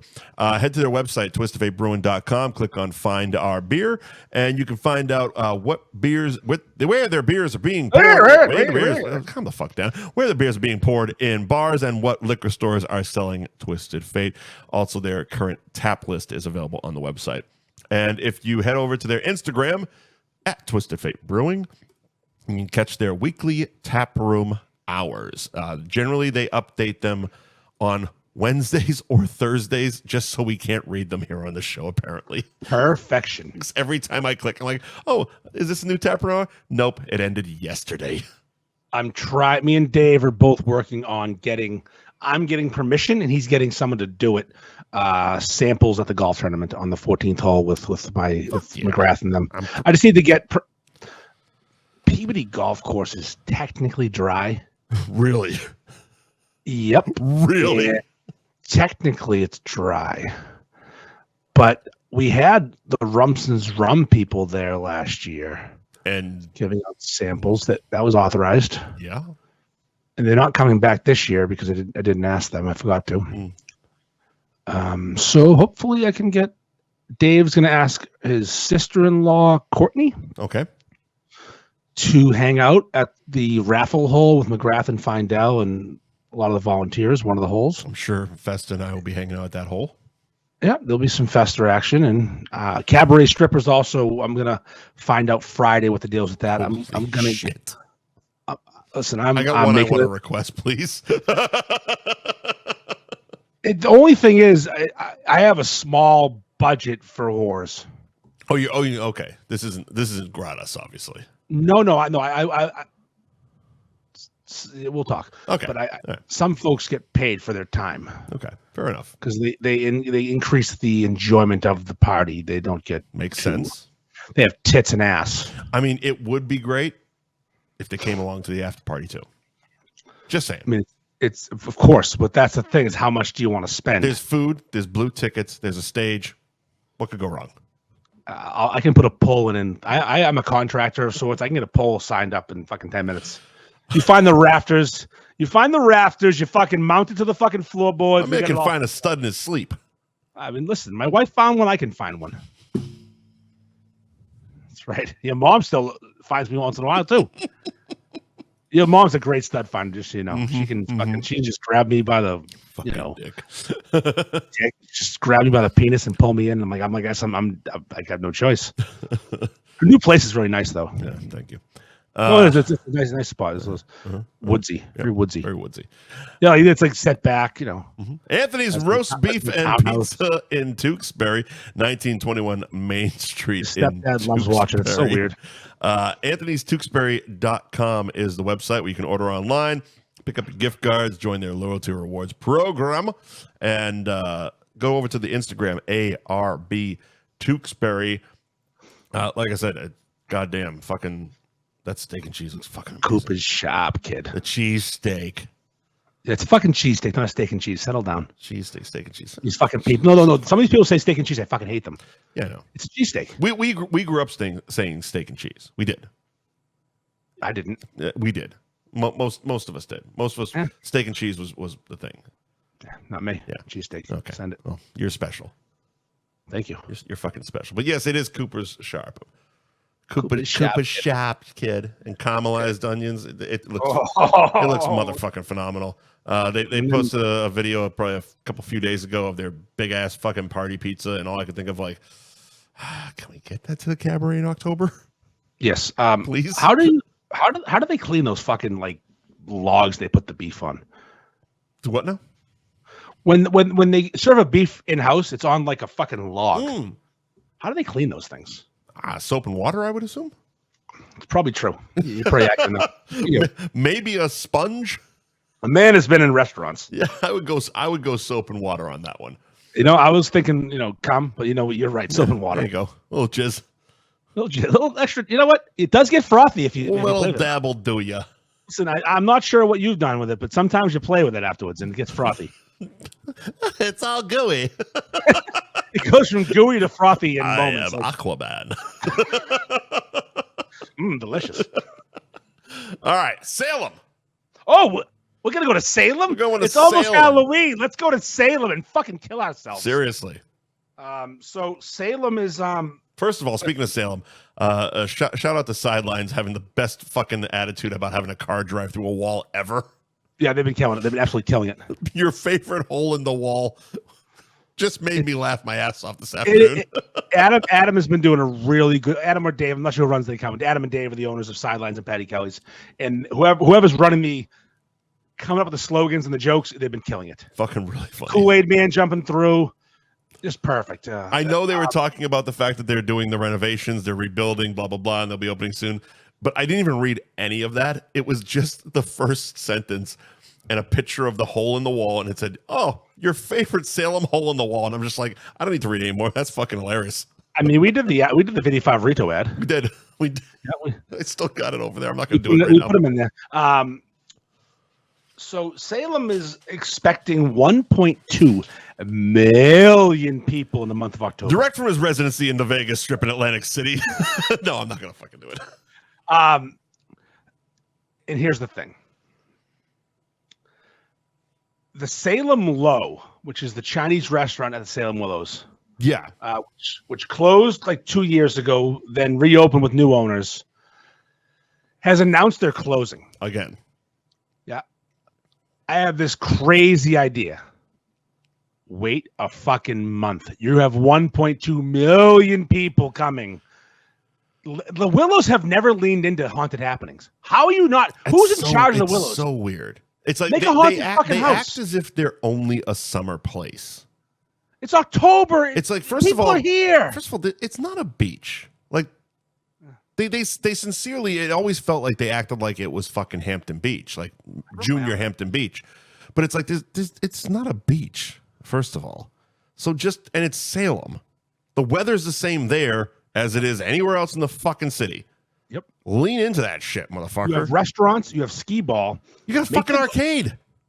Make the fucking mini golf course a fucking haunted house and lean the fuck in. People come to Salem looking for shit to do. Yeah, so Mike's saying no tourists go to the Willows, but they would if the Willows leaned into the Salem shit. Exactly, that's the point. They don't go because who the fuck wants to go to a ghost town? I mean, granted Halloween, but an actual like nobody's there type of thing, not a spooky ghost town. I mean, I stood in line for a fucking shitty cookie from a place called what's the place fucking called? Something Belly. There's a fucking cookie shop in Salem. I stood in line for an hour for a shitty cookie. No idea. The Willows could the Willows could have cookies. Yeah, they could do anything, but they don't do it. And then the Salem Low people have decided they're going to close before Halloween. What are we doing? They're not going to serve their jizz sandwich to the fucking tourists. You like the fucking chop suey sandwich, that is just, you're gay, right? Look, like here's the thing. The chop suey sandwich has been around for fucking ever. Every foodie, every whatever has jerked this thing off, pun intended, it's so forever gross. as if it's fucking great. It's been on Phantom a million fucking times. And it's like, it's gross to look at. It's mucus. It's goo. It's goo. It's fucking goo on the smallest little hamburger bun you can pick up at Stop and Shop. Now, I agree, it is goo. But the other thing that place is famous for is the tender steak. The Good Night Fatty. Good night, fatty. Thank you. Thank you, Mike. The other thing that place is famous for is the tender steak. Yeah, you mentioned that. Yeah. Which is a can of Alpo, microwaved, dumped into that same bun with some weird paper wrap. Oh, I'm telling you, this here tastes like low-grade dog food, okay? Yeah. I grew up on it. Yeah. I love it. I've eaten probably 500 of them in my life. What sucks is when the Asian folks sold it, you know, the ones with the narrow eyes, the Asian ones, yes, with the narrow eyes. The Asians. Yeah, the Asians, not the Haitians, not the ones with like the weird, Asia. not the ones with the raised freckles. The Haitians have the raised freckles, Sure. that really dark skin. The Asians with the narrow eyes that can't see great and not known to be bad drivers, of course. Mm-hmm. When they sold it, they must not have given the recipe for Alpo because it wasn't as good when it reopened. And I really wanted it to be as good, but it wasn't as good. Right. But I didn't go back when it wasn't very good. And I didn't take a steaming dump on it because I wanted it to be good, and I'm, you know, all the influence I have. Yeah. But some people really didn't like it. Also, slide a cunt hair to your right. Some people really didn't enjoy the new Salem Low experience they took to the socials. That happens. Yeah, you listen. I mean, shit happens, man. It's hard to take over a business that has a rabid following. Here's the thing.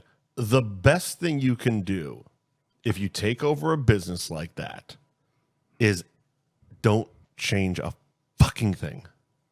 Just keep going with it. Because if they're popular, okay. I mean, I don't get it. It's fucking dog food and jizz, but I don't get it. It wasn't my cup of tea. But Mike Sullivan is saying that they had the recipe. Huh? Mike Sullivan is saying they had the recipe. They had it and didn't use it, is what that means? They didn't execute it, I guess, as in the chef world, like Gordon Ramsay would say, execution, it's raw, whatever. Well, he was busy hanging out at fucking Harrison's or whatever. It didn't taste right, and I grew up with that sandwich, and Mike did too. We know what it's supposed to taste like. They never nailed it. I mean, it's easy. Open up a fucking tin and just pour it on there. You think so? I think maybe the microwave was broken. I'm not sure how they did it. Gotcha. But we, the collective we, us people who tried it and didn't love it, yeah. we got a bit of a lecture from that bald cunt in Salem. Yeah. What's he call himself? The bald one. What's the page? The Salem fucking. It's the Salem food Digest, isn't it? Oh, Salem Food Digest. Yeah. They and love you. They love shitty roast beef sandwiches because they know it's going to draw interaction. They like them cold with lettuce and pickles from bad places. We don't care how the traditional way is. We're going to do it our way. We're special. Yeah, you are special. Find a fucking short bus. And he talks about himself in the third person like he's important. The guy needs 4 fucking thesauruses just to write a goddamn 25-word article. Yeah, he really leans into being smarter. He loves big words. And you're not smarter than everybody because you know new words. Here's the thing. We all have fucking Chat GPT now. We can all use big fucking words. Do you know how I have a new metric for determining if someone's intelligent or not? Are they funny on purpose? Right. If you're funny on purpose, you have a brain that works and you're quick-witted. I'll give you an example. McGrath. No. Never funny on purpose. because he's not very smart. Do you follow me? I do. Okay. I'm also curious. Before you continue, and Mike, please comment. Are you actually censoring yourself, or is Facebook doing something? Because it said I stopped going to Notch because he was a doorman. No. But in some of his comments, there's like asterisks. Like he said that dude's a piece of S ... Talk to text. Huh? Talk to text. Oh, well, fix your fucking phone. My phone curses. That's fine. No, it's fine. He's a piece of shit. Yeah. So the bald one who talks in the third person, who's not a fan of your boy, or the page or the group, or social media in general, because old people. Yeah, he's just in the third person. Fuck off. No, seriously. I used to write into paper when journalism meant something. It's just like, you fucking big words. You're a fucking twat. Go kill yourself. Leave me alone. Maybe don't kill yourself. Actually, I don't want to death. You don't want that in your conscience. But go off in an elementary school and get in trouble. Here's the thing. It's fun. He hates you so much that he leans into fucking with you. Yeah. And it's fun because then he gets beat up for it. It's like you scroll the page and it's like, all right, 2 likes, no comments, 4 likes, no comments, 1 comment, no likes, 2 comments. All of a sudden mentions beef, 247 comments and all angry faces. That's right. I don't know how people do that. Just allow that to happen. It's the old O&A bit of Jocktober fucking all over again. Yep. They used to destroy radio shows. Yes, they did. And made them actually shut down their Facebook pages for a day or 2. I do miss Jocktober. Jocktober was so much fun. It was a lot of fun.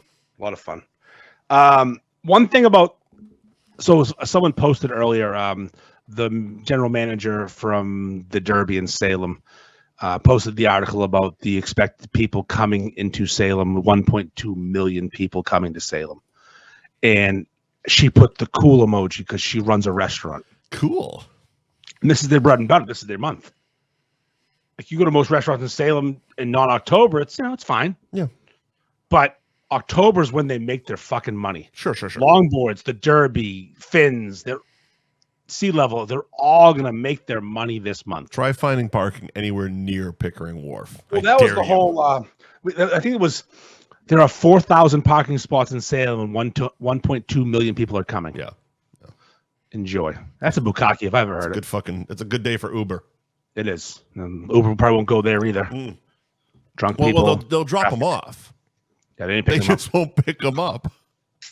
It's a good day for Lyft, is what it is. Yes, it is. So, very excited for the tenders of the bar in the old Salem. Ah, yes. That's how you do it. That's how you do it right there. That's a fucking beauty right there, man. It's a beauty. So bartenders in Salem are going to make some fucking money, and good for them. They work their ass off. Question 5's trying to fuck them.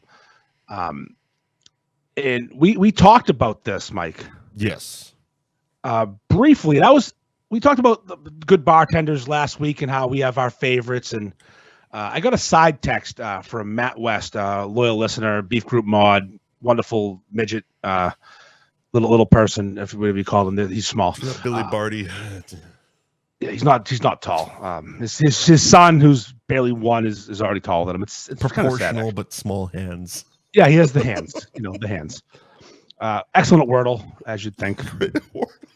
Really good at Wordle. Matt West, excellent, like a Wordle champion. Yeah. Every day I get to. I play Wordle too. I'm not going to act like I don't. Right. But we talk about Wordle every day, him and I and a few other people. It's really, we're both nerds. Anyways, me and Matt were talking about the bartender from the Derby that gives me my mayo on the side that I really need and fills my glasses. I'm like, the kid's awesome. Yeah. And it got me thinking, he might be my favorite bartender. Okay. Just based on service, not tits, ass, and other things. Because that's obviously important as well. It's also important. You can fuck my drink up 6 ways a Sunday, but if you look good doing it, I'm gonna let you keep doing it for a while. There's a hot scale with bartending and skill. Like, you can, if you're hot enough to fuck it up, I'm good. Yep.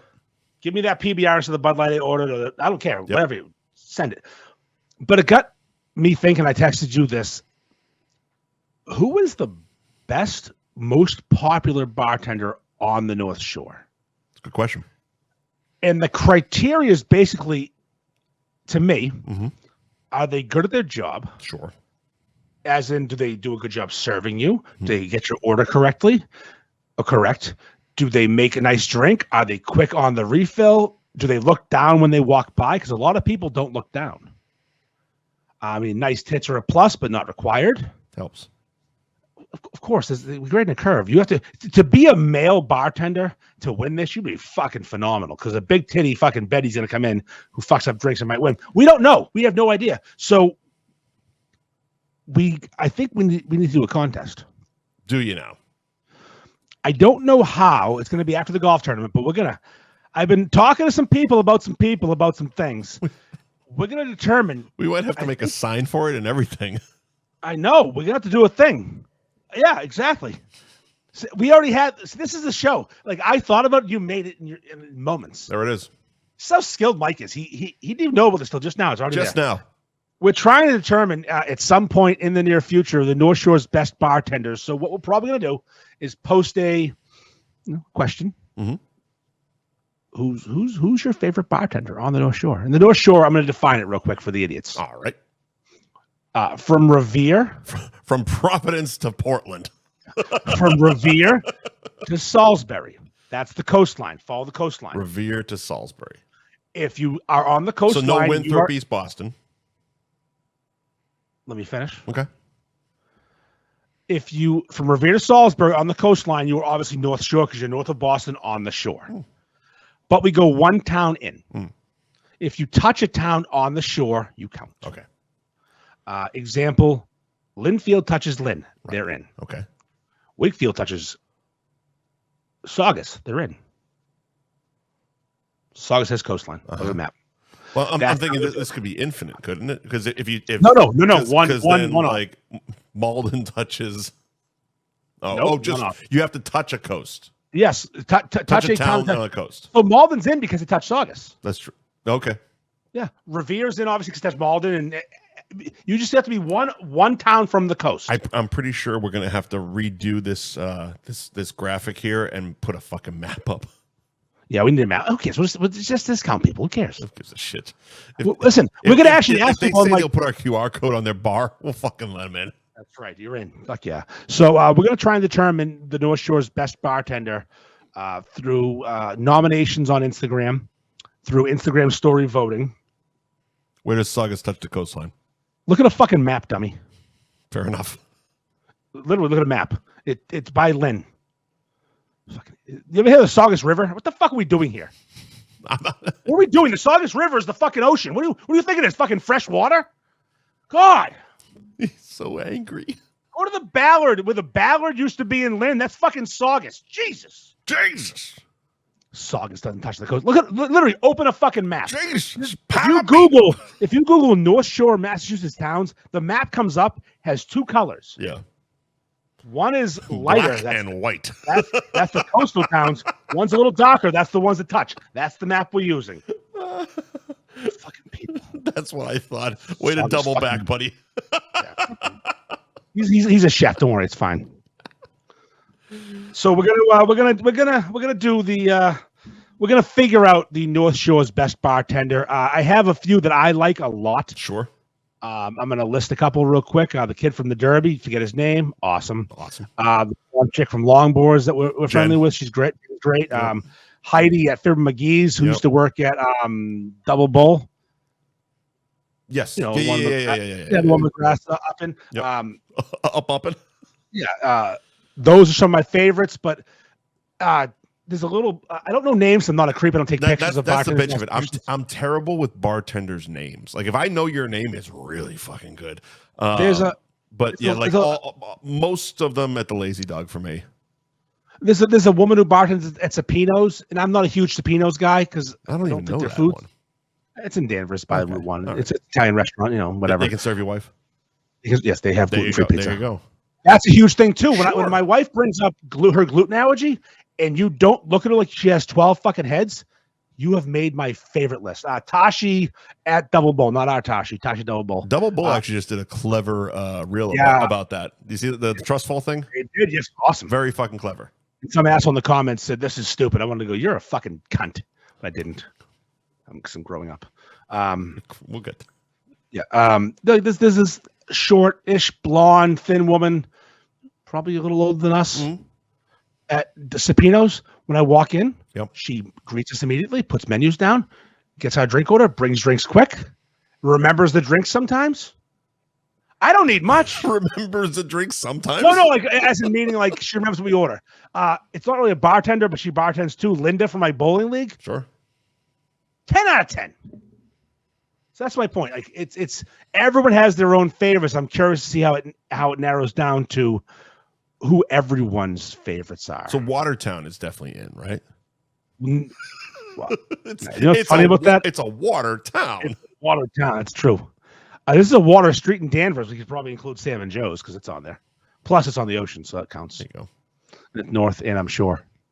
I think we're gonna have a lot of fucking fun with this. Yeah. It's gonna take a while too. We're gonna milk. We're gonna milk the fuck out of this one. This isn't gonna be like Beef Madness where it's done before we can even do a show. No, we're gonna do by the city. We're gonna crown best bartender in Salem. 1 weekend, 3 rounds. It's like, what the fuck did you do? We have a show to do. Like Beef Madness has to be done when it's over. I have to finish it. I have to get it over with. It's the most stressful thing besides the golf tournament, which is freaking me the fuck out. Oh shit! All right, so yeah, you're gonna hear a whole lot about this over the next probably handful of months. Yeah, this is a big one. This is gonna be, and we're gonna give it. I've already worked on prizes with a few different liquor distributors and money and booze, and we're gonna find some. We're gonna get Pepsi involved probably, or maybe Coke. We'll probably have them bid against each other. That'll be good. You know, D-Fran versus soda company. He's gonna wrestle the fucking soda reps. Look, Coke, Pepsi, get in the ring with D-Fran, whichever one comes out. That's right. You guys can have it. No, so we're gonna make this a thing. We're gonna crown the F Buddies best bartender on the North Shore because listen, we know some things about some things, and drinking beer at bars is definitely one of them. And getting served and being happy is again. And I don't care who wins. Oh shit! I just want the content. Yep. And the Fibbers actually has a handful that are awesome. Fibbers is a strong bar. Yeah. I'd say there's 3 or 4 in there, plus Heidi, who just started, who haven't been since she's worked there, but I know Heidi's awesome. Fibbers has a case for multiple of their bartenders to slay. Look, he's poured like 97% of the drinks I've had there, so I think Dave's on the list at Twisted Fate. Dave, that's true. Dave is definitely going to be up there on the list. Katie from Coastal Mass is also, Yep. She's on the gram. Whatever. Maybe. Yeah. So stuff and things. Not bad looking. It's gonna be on the happenings. It's gonna be on the happenings. Contest. All right. We got ourselves a contest. Let's do a few more ads. Oh, we got a second. Good. I got a pass. Oh, you gotta go. All right. Cool. Where are we at? Here we did Anthony's, so let's go on to the world famous Cabaret Lounge, 96 Newbury Street in Peabody. That's Route 1 South in Peabody. Open 7 days a week till 1 o'clock in the fucking morning. Ooh, excuse me. Every time he walks away, I got to burp like a massive amount. Cabaret Lounge Peabody is the Instagram and the Facebook. See? Every time I got a burp caught right in my goddamn throat when he walks away. Just because I miss him so much. But we are doing a live F Buddies show October 14th. That's actually a Monday night. So we're doing a special live Monday night broadcast October 14th, Columbus Day or Indigenous People Day, whichever one you celebrate. October 14th at the Cabaret Lounge. That's also for those of you watching the North Shore Beefs golf tournament weekend. Yes, that is that Monday. So strap in. It's going to be one hell of a fucking weekend, culminating with the live show at the Cabaret, Route 1 South in Peabody. Again, open 7 days a week to 1 o'clock in the morning. Where? Nick's Place. Oh, yeah. Nick's Place in Winthrop, Nick's Place in Raymond, New Hampshire, and Nick's Place in Newmarket. Also, did you say 1 a.m.? 1 a.m. Ooh, okay. The Cabaret? Cabaret, too, huh? No, I didn't say Nick's Place time. I was wrapping up the Cabaret going into Nick's Place. Oh, Oh, I thought Nick's place was open till 1 a.m. I'm like, wow, they're a late night. No, I don't have their hours. They have so many. Yeah. But Winthrop, Newmarket, and Raymond, New Hampshire, and you can find them online along with all their locations at nicksplaceonline.com. You can also order online. Order your beefs, kid. Order your fucking salad dressing, kid. Famous house dressing. Lube some up and shove that bottle right in your woman or man. I mean, think about you could put the bottle in, or if your dick is not girthy enough to fill the hole, just shove your dick in the salad dressing. Look, there's no shame in admitting you don't have enough to fill her hole, but Nick's salad dressing does. NicksPlaceOnline.com to fill your woman's hole with that creamy, girthy goodness. You ever fuck a girl with an Arizona iced tea bottle? I have not. Neither have I. I mean, it's officially now on my bucket list, I guess. I definitely never did that when I was younger. No, I didn't. And I've been to Henderson, Nevada. Those that get that one, congratulations. Yep. But holy shit, just scrolling through Nick's website, that fucking wing platter is I'm all about it. Love wings. So they do catering services as well. So hit the catering button or the inquire now. NicksPlaceOnline.com and NicksPlace.online for the Instagram. What I like about Nick's is they he opens and sells. He's Ted Lundy in the thing, but they always stay in the network. Yeah. When you go to NicksPlaceOnline.com, you get every Nick's. Okay. I never asked you what the explanation was for the specific, because we have 3 specific ones we're doing, and those are Costa's places, I'm assuming. No. The original Winthrop is his brother's. Okay. Costa is Newmarket, I believe. Mm-hmm. And then Raymond is a recent purchase. He wants to help out. Okay. I don't know how it works with them. I assume he gets a cut from the online ordering. It's probably all planned out. But like with Londies, they're all separate entities. You can't go to Londies.com and get to all the Londies. But Nick's Place, you can get to every Nick's Place that exists. So does he sell them off and just keep them listed on the website as part of the quote unquote family, or is it like a franchisee type of thing? I don't know all the specifics. I just know that he doesn't completely disconnect when he sells one. That's pretty fucking cool. He's a sharp fella. That's really fucking smart, actually. Yeah, him and his dad's the one who started. His dad is Nick. Yeah. He started the one in Winthrop. The brothers took it over. Him and his dad kind of stayed together and opened the new ones. Mm-hmm. And then when he gets them established and gets it all set, and then sells it, and opens another one. Right. But again, they all stay under the Nick's umbrella a little bit. Gotcha. Because North Reading there's not a Greek in sight in North Reading. Right. It's actually the North Reading one is owned by the same guy who owns Londies in Salem. Interesting. He called me fat recently, but I let it slide. That happens. He tapped my belly and said, "A lot of beers, huh?" I said, "No, thanks." I mean, how about I kill you where you stand? I'll bite your fucking nose off. Yeah. What the fuck? I was called Husky last week, and this guy. I'm like, what are we doing here? We got 2 more topics before we grow up. Okay, all right, Dad. We mentioned him in the open of the show. Welcome back, Jamie's Roast Beef. Peabody and Manchester by the Sea. The Peabody location is at 44 Margin Street, and Manchester is 25 Union Street, Manchester by the Sea. Both locations are open 7 days a week, 11 a.m. to 9 p.m. JamiesRoastBeef.com is the website, and Jamie's Roast Beef on Facebook and the God damn it, Graham. Every time I have to do fucking ads, I burp my ass off. To Mike's comment, Lonnie's in Salem sucks. I was there the other day getting a check for the golf tournament because they sponsor a hole. Yeah. And I was food, and I said no. No, I'm good, son. He called me fat and then wanted to feed me. I'm like, I'm all set, pal. Oh, Jesus. I didn't put 2 and 2 together. Tap my belly. A lot of beer. I watch right now. Mohit's a hell of a guy, but come on. A lot of beers, kid. You want some food? Make some better beefs. Hurry up. But yeah, so again, at Jamie's Roast Beef on Instagram and on Facebook. Thank you, Jamie's, for coming back. And it's going to be a hell of a fucking year with Jamie's on board. Absolutely. All right. Next on the docket, chefs? This will be quick. I have some thoughts. All right. A lot of people out there in the world refer to themselves as a chef.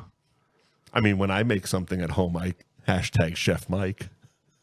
That's cute. It's cute. It's cute because it's a joke. Obviously, it's cute. You're using probably use one of those fucking meal services and warming it up. Chef Mike. I get the fucking the pre-made fucking pizza crusts and I drop some shit on it. Chef Mike. Chef Mike. But so many people out there are just are referring to themselves as chefs, and it's cute, and it's annoying, and I don't want to throw too much specific shade, but you know who you are and who I'm talking about. Mike Sullivan, trying to be a pizza chef at the Cabaret. He's never once called himself a chef. He never once has. No, and Mike doesn't cook right now. Mike cooks. Mike's a cook. Yeah. I'm not insulting Mike by saying that he's a cook. He didn't go to culinary school, I don't think. I don't know. He works in kitchens. He cooks. He worked at that place in Lynn. He made burgers and whatever else they made. He cooked it well. Did a great job. But Mike's not in the back room crafting recipes with fucking. We all got it. Yes.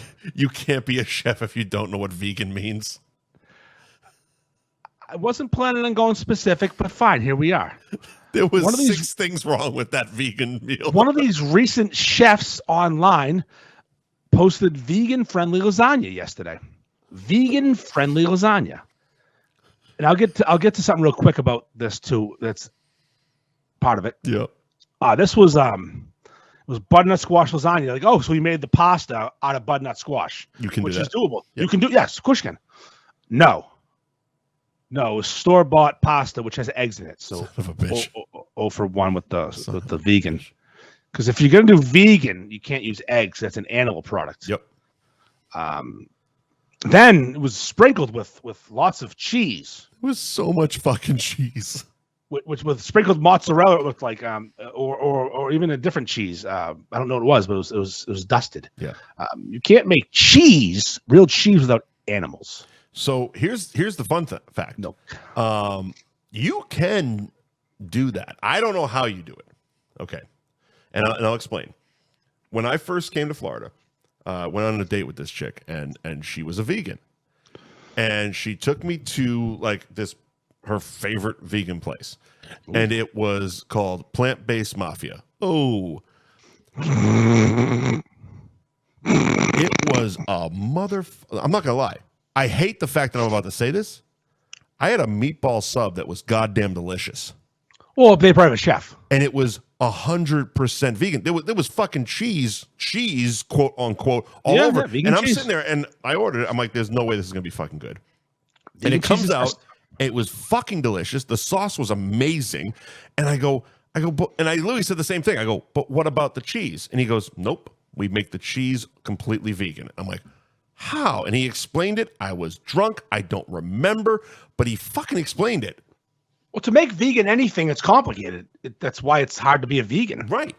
But it was ridiculous. It was fucking stupid good. And I'm angry at how much I enjoyed this vegan meatball sub. So this but pasta his dish, wasn't. No. We had cheese from the cow, likely. It was probably from the shaker. Let's be honest. Yes, true. And then there was a secondary cheese because lasagna requires ricotta. Yep. That's from the cow, but most people, and I do this every time, you mix eggs with the ricotta. The fucking noodles were store-bought? Yeah. Motherfucker. I didn't even know that part. The only thing that was potentially vegan about this meal was what? The sauce. Dude. And we don't even know if it was because he probably used butter. Is sugar vegan? Huh? Is sugar vegan? I don't know if it is. Yeah, sugar's vegan. Okay. Yeah, sugar comes from a plant. It's cane. It's sugar cane. What are the rules? What are the rules? The food can't come from any animal in any way. Not even a harmed animal. Like this vegetarian is like a cow can't piss milk out. That's not vegan. It's not vegan. Is that how cows do it? They piss milk? They piss it out of their udders. Yeah, they have huge cocks and they piss it out of their udders. They have actually 6 cocks that hold huge amounts of piss. aka milk, and they urinate. And they put one hoof against the wall and just oh yeah, and they fill buckets. It's actually incredible to see. You should look into it. I'd Google it if I was you.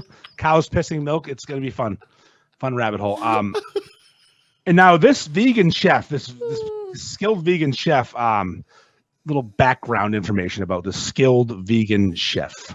Okay.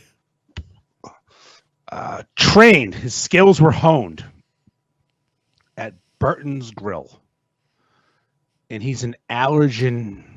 Have we moved on from the guy we were just talking about? Nope.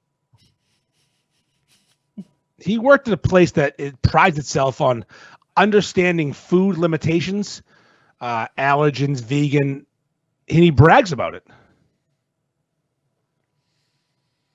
Just wanted that to be thrown out there. That Burton's Grill is one of those places that you can trust. I trust Burton's with my wife's life when we go to these places because I know they know how to do it, and that's where he worked. So if there's a V next to an item, it's vegan. If there's GF, it's gluten-free. Some items are gluten-free and vegan.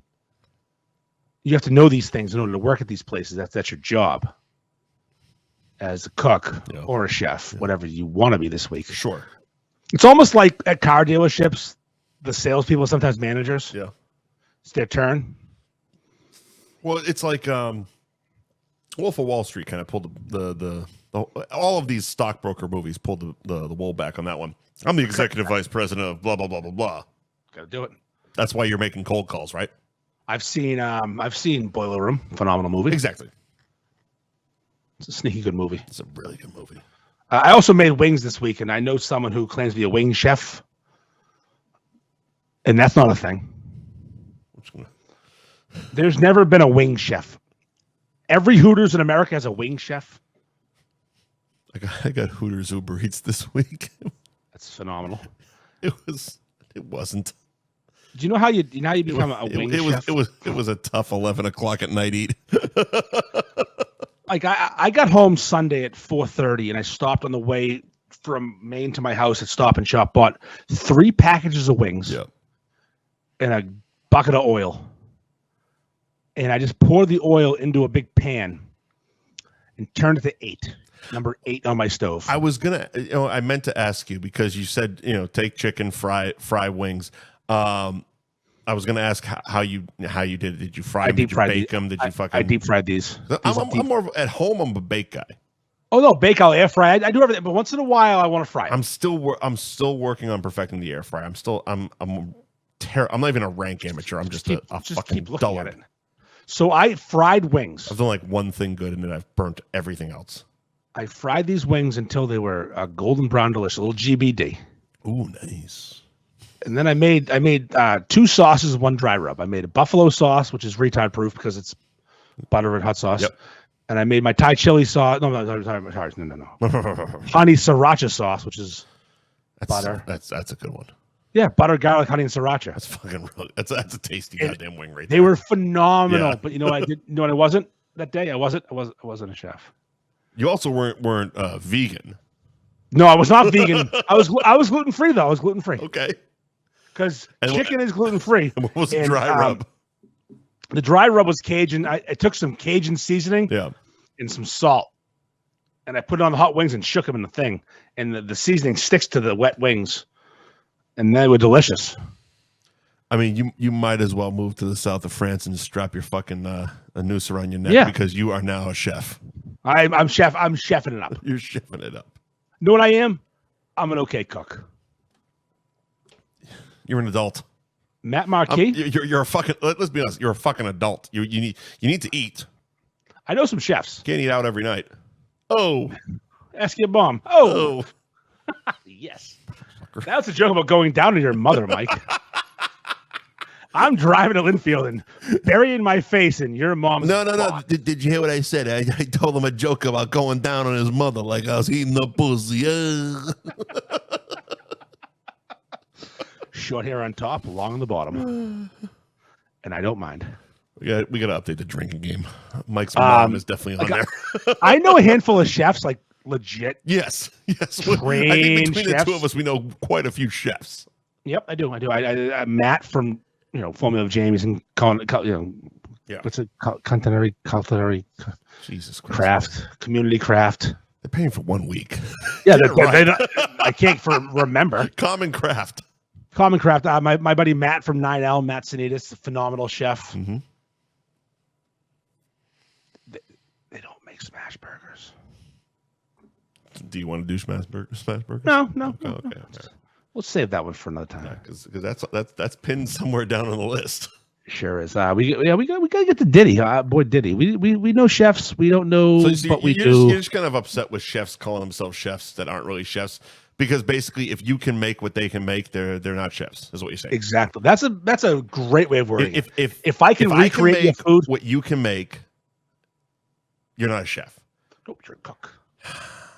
And you might be a good cook. Mm-hmm. Might be a really good cook.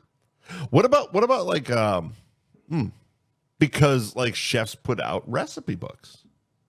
So what's the difference between, like, okay, let's go there for a second before we go to Diddy. Chefs put out recipe books. They put their recipes online. There's the Food Network with chefs on there. And if you can recreate something they do there, where does the line get drawn? Well, you didn't invent the recipe. You follow instructions. So if you're following someone's instructions, they're the chef and you're the cook. I'm going to give you a perfect example because I love this question. But if you just create something that's as good as the other person, they're not a chef yet. Jody Mitchell of Champions. You know Jody. Mm-hmm. I know Jody. Love Jody. Love Jody. Big Jody guy. Yeah. She's a huge follower of chefs. And she, a little inside pool, the joke when I worked at Champions way back in the day was Jody couldn't cook. She didn't cook. She couldn't cook. She wasn't a cook. They ate out every night like me and your mom. Fucking cunt. But it wasn't like we were making fun of her. It was kind of funny that her and Phil would go out to eat every night. Yeah. Then she discovered like these cookbooks and these cooking shows, and she's turned herself into a really good home cook. And she has an these Instagram page for it. Yeah, she does. Yeah. It's the Food Network Disciple. Yeah, exactly. Okay. And that's her Instagram page for her cooking. Clever as fuck. Yeah. Because she follows Food Network chefs, buys their cookbook, and recreates their recipes. And she does a damn good job of it. They look phenomenal. Good on her. Zero shade. Hold on one second. Mm-hmm. Zero shade ever. But if I was to ask Jody Mitchell, my friend, Jody, are you a chef? She would say, no, Andy. I like cooking. I'm going to ask you something. Sure. Has Champions Pub ever had a chef? Oh, it's actually a really good question. Was this planned? No. Their current owner, the one who bought the restaurant when they sold, not Kyle, Jody's son. Right. Not Kyle's wife, Jen. Not Nikki, who's worked there as a cook for 20-something years. Worked as a cook. Yep. Nikki's husband, Colin, mm-hmm. is a classically trained chef. Does Colin work the grill? Yep. He does. Well, he works shifts. I mean, they all work shifts. I'm just asking because that's I mean, they're a well-oiled machine there, right? He's probably the best person to cook if you want a meal at Champions. Right. And I'm not talking if you want a special meal, he's going to make it for you. But if you want the best person to cook for you at Champions, probably the chef. So is best at it. I was going to say, maybe call ahead because Colin on the grill. Now he's going to have a run on fucking Champions. Guy. Oh, shit. I'm going to take a fucking vacation. So Colin, it's funny as though when I worked at Champions, Colin didn't work there. Yeah. Because Colin was a professional chef. We're not going to do the... No, we're not. Because Colin was a professional chef. At a kitchen, he was an executive chef, restaurant, kitchen, doing chefy shit. Right. But when COVID happened, which is why he became part of Champions family, his thing got shut down and couldn't be a chef anymore. Yep. His place didn't close, just shut down. Mm-hmm. He needed to work. Mm-hmm. and the unemployment wasn't covering the bills, so he started taking shifts at the place his wife worked and the place his wife's uncle owned. And he became the number one person. Him and actually his wife are probably the top two. Nikki's a phenomenal cook when it comes to dealing with that kitchen, because that kitchen's a nightmare to deal with. It's tiny as fuck. It's tiny. There's you have no hope of keeping up, but they're good at it. But yeah, he's a legit trained chef, right, with culinary school experience. I think that's what it is. I think you have to either work in a real restaurant as a cook, a line cook, a sous chef, work your way up and run a kitchen, but not a hot dog shack. Work under a chef, become a sous chef, and then become a chef. Yep. Or go fucking and then do that. And then do that. Yeah. Because you're still gonna do that unless your daddy's got money and makes you buys you a restaurant. Right. Yeah, I'm just so sick of chefs. Call it something else. You're a good cook. Be a good cook. What? No shame in the game being a good cook. So Mike's saying I was a saucier at the Kernwood Country Club. Still wouldn't consider myself a chef. What's a saucier? They make the sauces. Because the only thing I think of when I read that is Tropic Thunder when he's walking through I was a saucier in San Antone. Gonna grow some patties. Fucking call some greens. My daughter, when we go to a fried seafood restaurant, she calls the person who makes the coleslaw a slossier. Your daughter's clever. She's got your genes. And it's also she rates the slaw. She's a slaw rater. Jesus Christ. She doesn't rate the food, just the slaw. The slossier. You're breeding the next fucking generation. Oh yeah. We're making more. We're making them at night too. North Shore Slaw is on deck. The slossier. All right. We getting to Diddy? Yeah, it'll be quick. I mean, Diddy is a terrible person, and more is coming out. Diddy's super fucked. I mean, he's on suicide watch. He's gonna not kill himself. He's going to kill himself, though. Oh, it's funny is the Instagram's playing on my phone. Yeah, and you just got up and left, but he didn't. It fucking freaked me out. Where's my phone? It's like from the previous. Yeah. So the reason I wanted to bring him up was the list came out of people who were at Diddy parties, not at freak-offs. I didn't see this. Everyone, Jay-Z, 50 Cent. I mean, it was a Diddy party. Yeah. I would have gone to a Diddy party. Everybody would have gone to a Diddy party if they were invited to a Diddy party until they realized what the fuck a Diddy party was. LeBron's on record saying there ain't no party like a Diddy party. Right. Justin Bieber was listed. And in parentheses next to his name, it said victim. And I said, whoa, wait, what? So Bieber, 15-year-old Bieber, there's a video that is real. I've sussed all these videos out that are fake of Bieber and Diddy talking about spending 48 hours together. Mm-hmm. Just the two of them when he's 15 years old. I think poor little Justin was molested at a Diddy party. I mean, it's so sad though. Like, makes sense though. I know, but what's wrong with his parents? How do you allow Usher to take your custody of a kid and then give him to fucking Puff Daddy? What are we doing? How much do you need this fame where you just give up your fucking little 15-year-old pretty boy to fucking Puff Daddy and Usher and say, oh, it'll be fine. See, we're gonna make him famous. Yeah, you sure did. This is what it is. This is why I never made it, because my mother never fucking gave me up to Diddy. Well, I was also too fat to molest. We've been over this before. I was never cute enough to be Justin Bieber. Yeah, I was at one point. Yeah, good for you. Congrats. At one point, she's like, no. Let's put him into sports. So we're gonna put a pin on the arts are way too queer for this shit. We're not gonna go too deep into Diddy until we know more. But I'm just gonna give a PSA. Yeah. Don't give your kids to people who might be fucking pedophiles. I mean, at the very least, if you're gonna put your kid in this environment of a Diddy party, go yourself. Or feed them, get them fat. Make them ugly. I mean, genetics did me wrong, but it's fine. I got fat and ugly. Or go with them. Yeah. Be a parent. I don't know, or just at least go with them. Have you seen the video of Diddy and Justin talking about it? Maybe mom gets fucked instead of Justin. Did you see the video of the two of them talking? He's 15. He's a child. I didn't see it. He's like, "Oh, we're gonna drive the Lamborghini and maybe get some girls." I didn't see it, but Diddy's again, like, "Yeah, it all whatever you checks want, out. whatever you want." And then It all makes common sense. There's an AI song that was posted that's fake, but it sounds real, and you should look it up. It's called Diddy Party, and it's Justin's voice. Yeah, it all makes common sense. We don't know enough about this yet, but we know we that do. 1,000 bottles of baby oil, 800 dildos, Justin Bieber getting raped. It's really not looking good.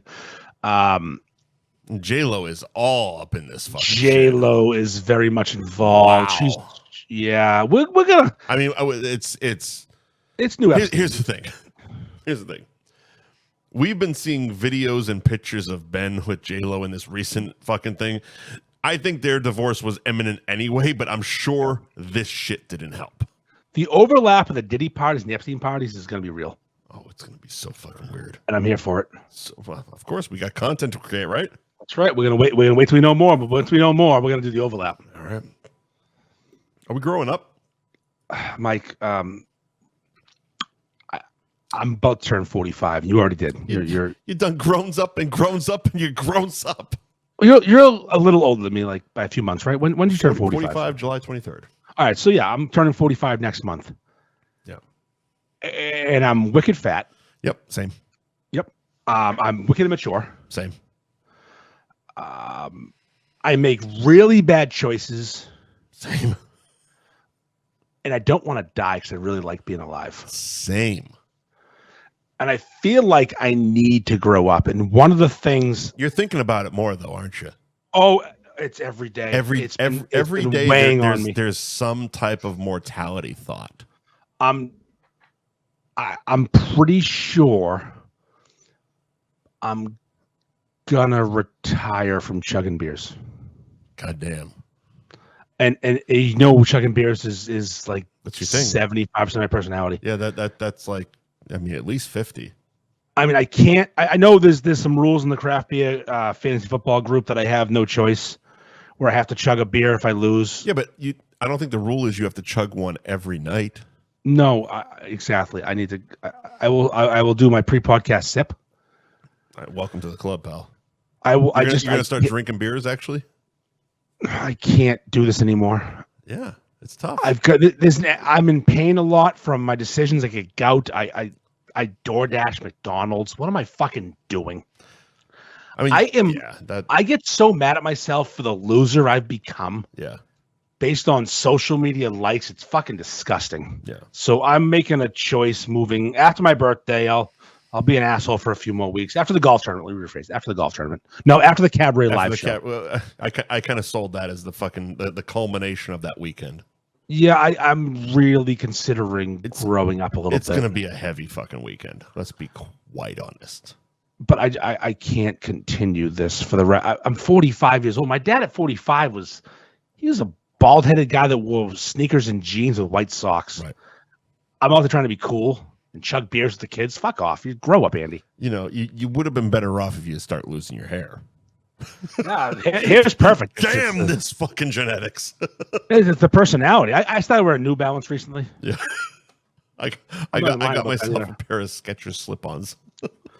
The other day I put on remember I did that podcast, the Offering Something podcast. Mm-hmm. They gave me sneakers. Mm-hmm. I hadn't used them because I didn't need sneakers at the time. Right.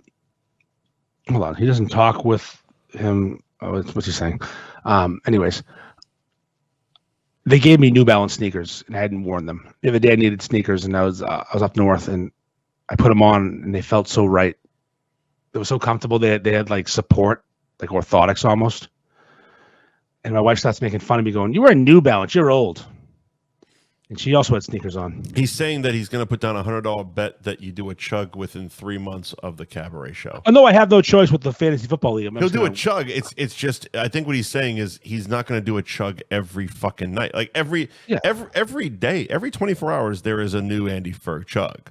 Yeah, I have to cut that down. I will. You know what the problem is? I like doing videos. So you're going to have to get better at doing the memes. No, I'll do a video. I just won't do a chug. I'll sip a beer. I'm not killing beers. I'm just killing chugging. I'm growing up. Andy Sips is showing up. My wife was making fun of me though for wearing New Balance, and then I told her to look at her feet, And I said, what do you think that NB stands for, dummy? Oh, Jesus Christ. What I go, that's New Balance. She got real quiet real quick. We haven't talked since. It's fine. We haven't talked No, I'm just kidding. No, she gets jokes. It's fine. She gets jokes. So yeah, I think you and I both need to grow up. I know you're getting fat. I'm getting fat. That's just it. And Jesus, you have a semi-support system up there. Mm-hmm. I got no fucking supervision, no responsibilities. I got nothing. I bought a goddamn skeleton bartender that talks to me. Yeah, you are living the big life. Yes. Yeah, you're I am Tom Hanks in you're big. Tom Hanks in big. Yeah, you're the top bunk. My man's in the top bunk, 100%. I mean, Jesus, what the fuck, man?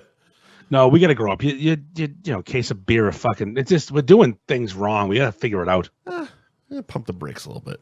Just we got to chill a little bit. Make better choices. Just small choices. It all takes small choices. Maybe we downshift in the winter. My wife's got a new job and she goes to bed early now. And it's like I gotta chill because I'm like a vampire. You have to force yourself to chill. Yeah, because as I do as well. But you have to do it now because you had that supervision that now you're losing. So you're looking at like, oh shit, like I'm about to be left to my own fucking devices, and that's not going to be a good thing. Last time I'm going to become Mike for fuck's sake, and she start looking at condos in Florida. Quite a while, on purpose. It's a choice we made, but inflation. She started working today again for the first time. Last time she worked, I was door dashing McDonald's 3 nights a week and chugging quarts of beer most nights. Yeah. Can't do that. No, we can't. Can't do it. I need to. It's like I'm a vampire and I have a thirst for blood, and the blood is those decisions. And I'm not doing it. I'm gonna grow up. We'll do it together. We'll do it here on the show. Okay. This show's gonna go from real funny to real fucking therapy. No, I can still be fun. I can still be fun. I'll be angrier. Day 42. God, don't touch me right there. It's 9:37. I gotta cut this short soon. All right, we got word of the week and cut of the week. That's all we got left. Do a quick word of the week. All right, word of the week. And we only got one cut of the week anyway. So let's see. Dump that over. And let's see. Word of the week. Wait for it to pop up on the big screen here so I can read because speaking of getting old, my eyes are shot. Mine too recently. I can't see a fucking thing. And you wear contacts and glasses. I'm just ignoring everything. This one came from our buddy BP Hammers. Dumped it in the zoo.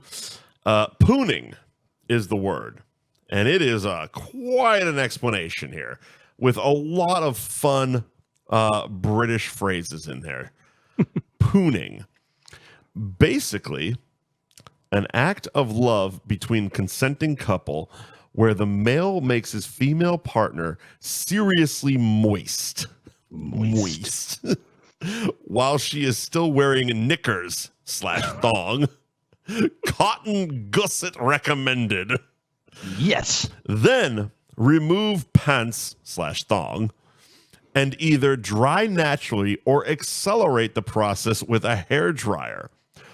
While maintaining the romantic mood, scrape the dry, favorite phrase ever, minge goo. Scrape the dry minge goo from the pants / thong with a razor blade. Ooh, we got weapons involved. All right. Use razor blade to finulate. All right. I guess that means making the cocaine. Oh, I'm guessing it. Yeah, that means like chop a line. Yeah, chop a line. Finulate is British for chop a line, apparently. Use razor blade to chop a line. Roll up a banknote and snort vaginal gold. Wait 5 minutes for intense aphrodisiac hit. May be used as a supplement for Viagra. So solidified, chopped up, snorted minge goo is your new Viagra. That's my new fantasy football team name, Minge Goo. Minge Goo is so fucking good. Here's my problem with this though. When you get that Minge Goo rolling, you get that flowing. Yeah.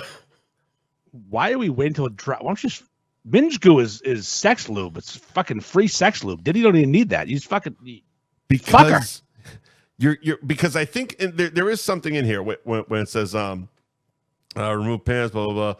Okay, so here it is. So you remove her saturated pants, right? Her pussy with the so Minge goo wet. in it. And while you're scraping the dried Minge goo, it says here while maintaining the romantic mood, meaning you're keeping her wet. You're still fucking. Doing whatever. You're keeping her wet. All right, let me think how I do this. Because apparently, because it's a supplement for Viagra, you're not hard yet. So all this is mostly done via tongue, fingers, or other objects. Get me Viagra. I'm not doing this. I'm not Minge going. You're not going to try Minge goo even once?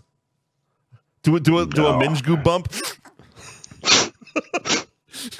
Oh, goddamn, it works. That's all I can picture is election. She had so much Minge goo. Her pussy got so wet. This shit here makes you a goddamn sexual tyrannosaurus. So just gross. like Minge me. goo. Minge goo. There was episode's Minge goo, by the way. Yes, it was drinking games. We didn't talk about them. That's next week. Next week, Minge goo. Fucking Minge goo. All right, cut to the week. You got one. I try to live my life every day. Keep out of strife, come what may. I try to do unto others as I'd have them do to me. But it can't be done for everyone, and now it's plain to see.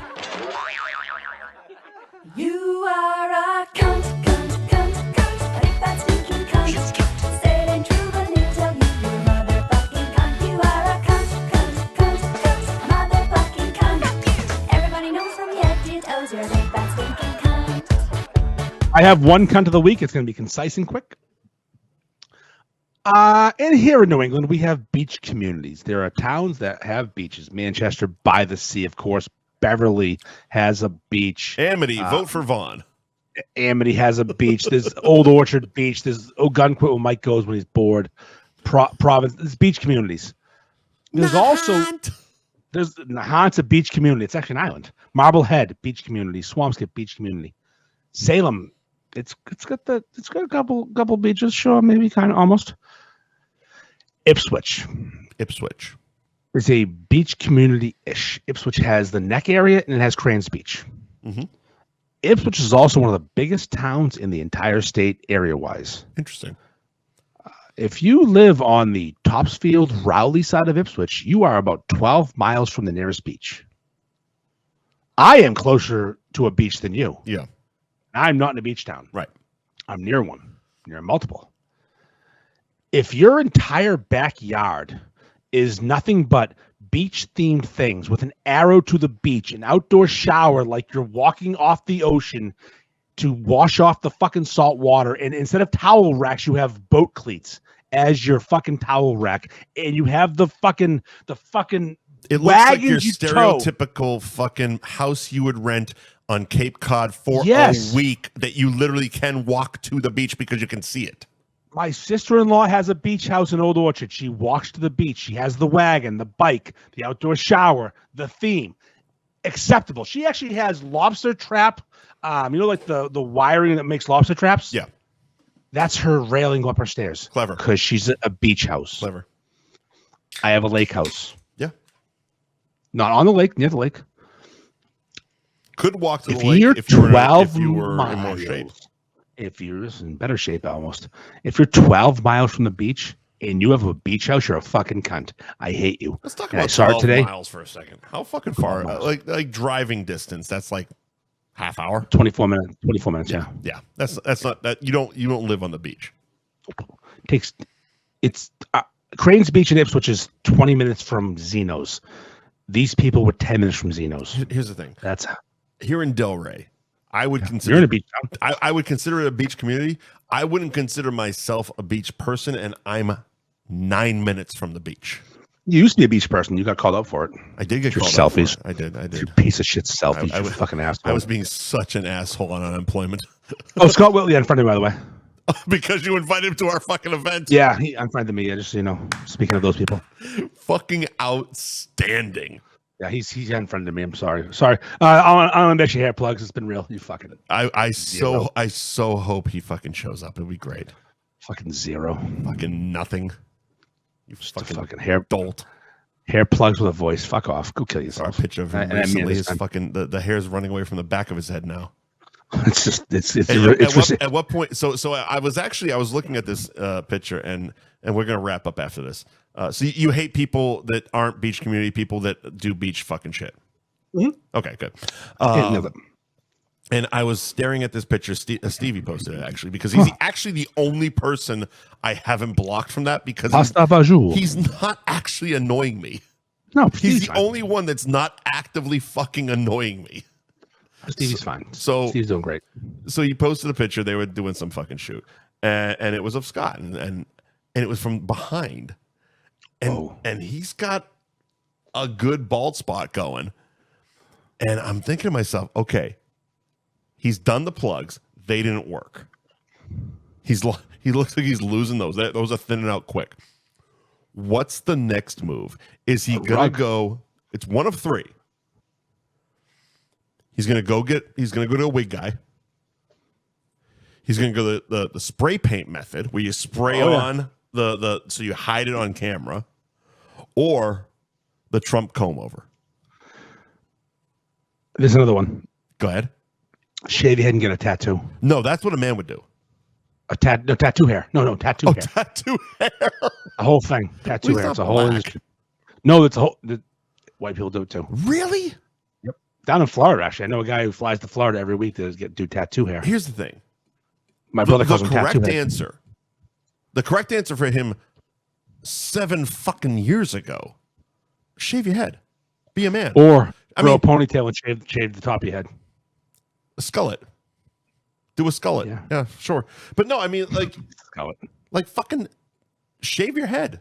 Shave your head. There's nothing wrong with bald anymore. But motherfucker, man, I guarantee he goes one of those three. He's either fucking spraying, combing It's spray. over, It's spray. It's spray. or 100% spray. going to a wig guy. I mean, his dad has a wig It's guy. 100% spray. His dad has a wig guy. I don't want to be you, Dad. You know, Was that the quote from Frosty Blues? I don't want your life. That's what but it is. He That's definitely fucking does because he wants his money. That's all. he's literally rode those coattails. So you think he's gonna spray it, huh? Spray. He's gonna spray it on with his fucking ill-placed spray-on tan. Ron Popeil spray hair. Send it. I tell you the time he stopped his spray tan at his jawline, so it was orange face and pale neck, and he had an open button shirt. And me and the cameraman are looking at him, and I just go, "You need to go in the bathroom and wash that off now." And he blamed the wife. He's like, "Oh, Carol did my fucking makeup." I'm like, "No woman did that." Carol can get it. Yeah, whatever. Let's go. Let's finish I it don't up. want to get sued again. All right. Thank you to our sponsors, Gary Girolamo Group of Cross Country Mortgage. Ben, it was fun to talk about him for a minute. Ben Was. especially without getting super angry. Yeah. Ben Franklin Print Company in Middleton, Twisted Fate Brewing in Danvers, Anthony's Roast Beef and Pizza in Tewksbury, world famous Cabaret Lounge, Route 1 in Peabody, Nick's Place in Winthrop, Newmarket, and Raymond, New Hampshire, and nicksplaceonline.com. And welcome back to the program, Jamie's Roast Beef in Peabody and Manchester by the Sea. Thank you, everyone, for joining us. Thank you to our sponsors. Andy, anything else before we get going? Quick free plug. Javier Baez of the Beef World, Yes. the Pastelito guy, is opening a restaurant. In Linfield, right? Yeah, Linfield, where Christina's Cafe was. It's going to be called School Street Foods. It's like right next to the fire station. Yes, it's going to do pizza and pastelitos and other things, and I'm excited for him. I'm happy for him. He's a great guy. Can't wait. Can't wait. When do we know when it's opening, or is he just opening it? Like, He's just signed the lease like last week. It's probably a month away. so possibly when we're up there in October? Very possible, yeah. So I can't wait. possibly I'm when I'm excited. staying in Linfield in October? I hope so. I'm looking forward to it. He's a great guy, and I root for him. That'd be fucking awesome. Congratulations. It would be. Yeah. Congrats. Gina and Javier. Gina Goodwin is his partner, and Ed with his pussy-eating cancer. Was that too far? Did I cross the line again? Only because I was just taking a goddamn drink. No, because we know the story. Ed's a listener, and he ate too much pussy and got cancer of the throat, and he beat it, and now they're opening restaurants, right? Look, it happens to the best. You, Michael Douglas. I can't think of anybody else, but great. He's a giver. He's a giver, and hopefully I don't get it. Just maybe check your mom for HPV when you're up there, please. I don't want to get it. I don't want to get it. Like, it seems awful. Like, check your mom for HPV. I mean, it's so simple. Get a swab. Get up in there. Figure it out. Let me know. All right, I'll get a spoon or something. Get a spoon. Get a swab. Figure it out. Let me know how it works out. Teaspoon sample. Yeah, do a pap on your mom, and let me know if I'm gonna get fucking. Yeah, do a pap smear on your mom. Let me know if I'm getting fucking pussy. Let's see, he's a villain in Naked Gun. Yeah, Pap Smear. No, Pap Smear is I think Pap Smear is the guitarist for Nirvana and Foo Fighters. All right. We'll see you next Tuesday, cunts. Go fuck yourself.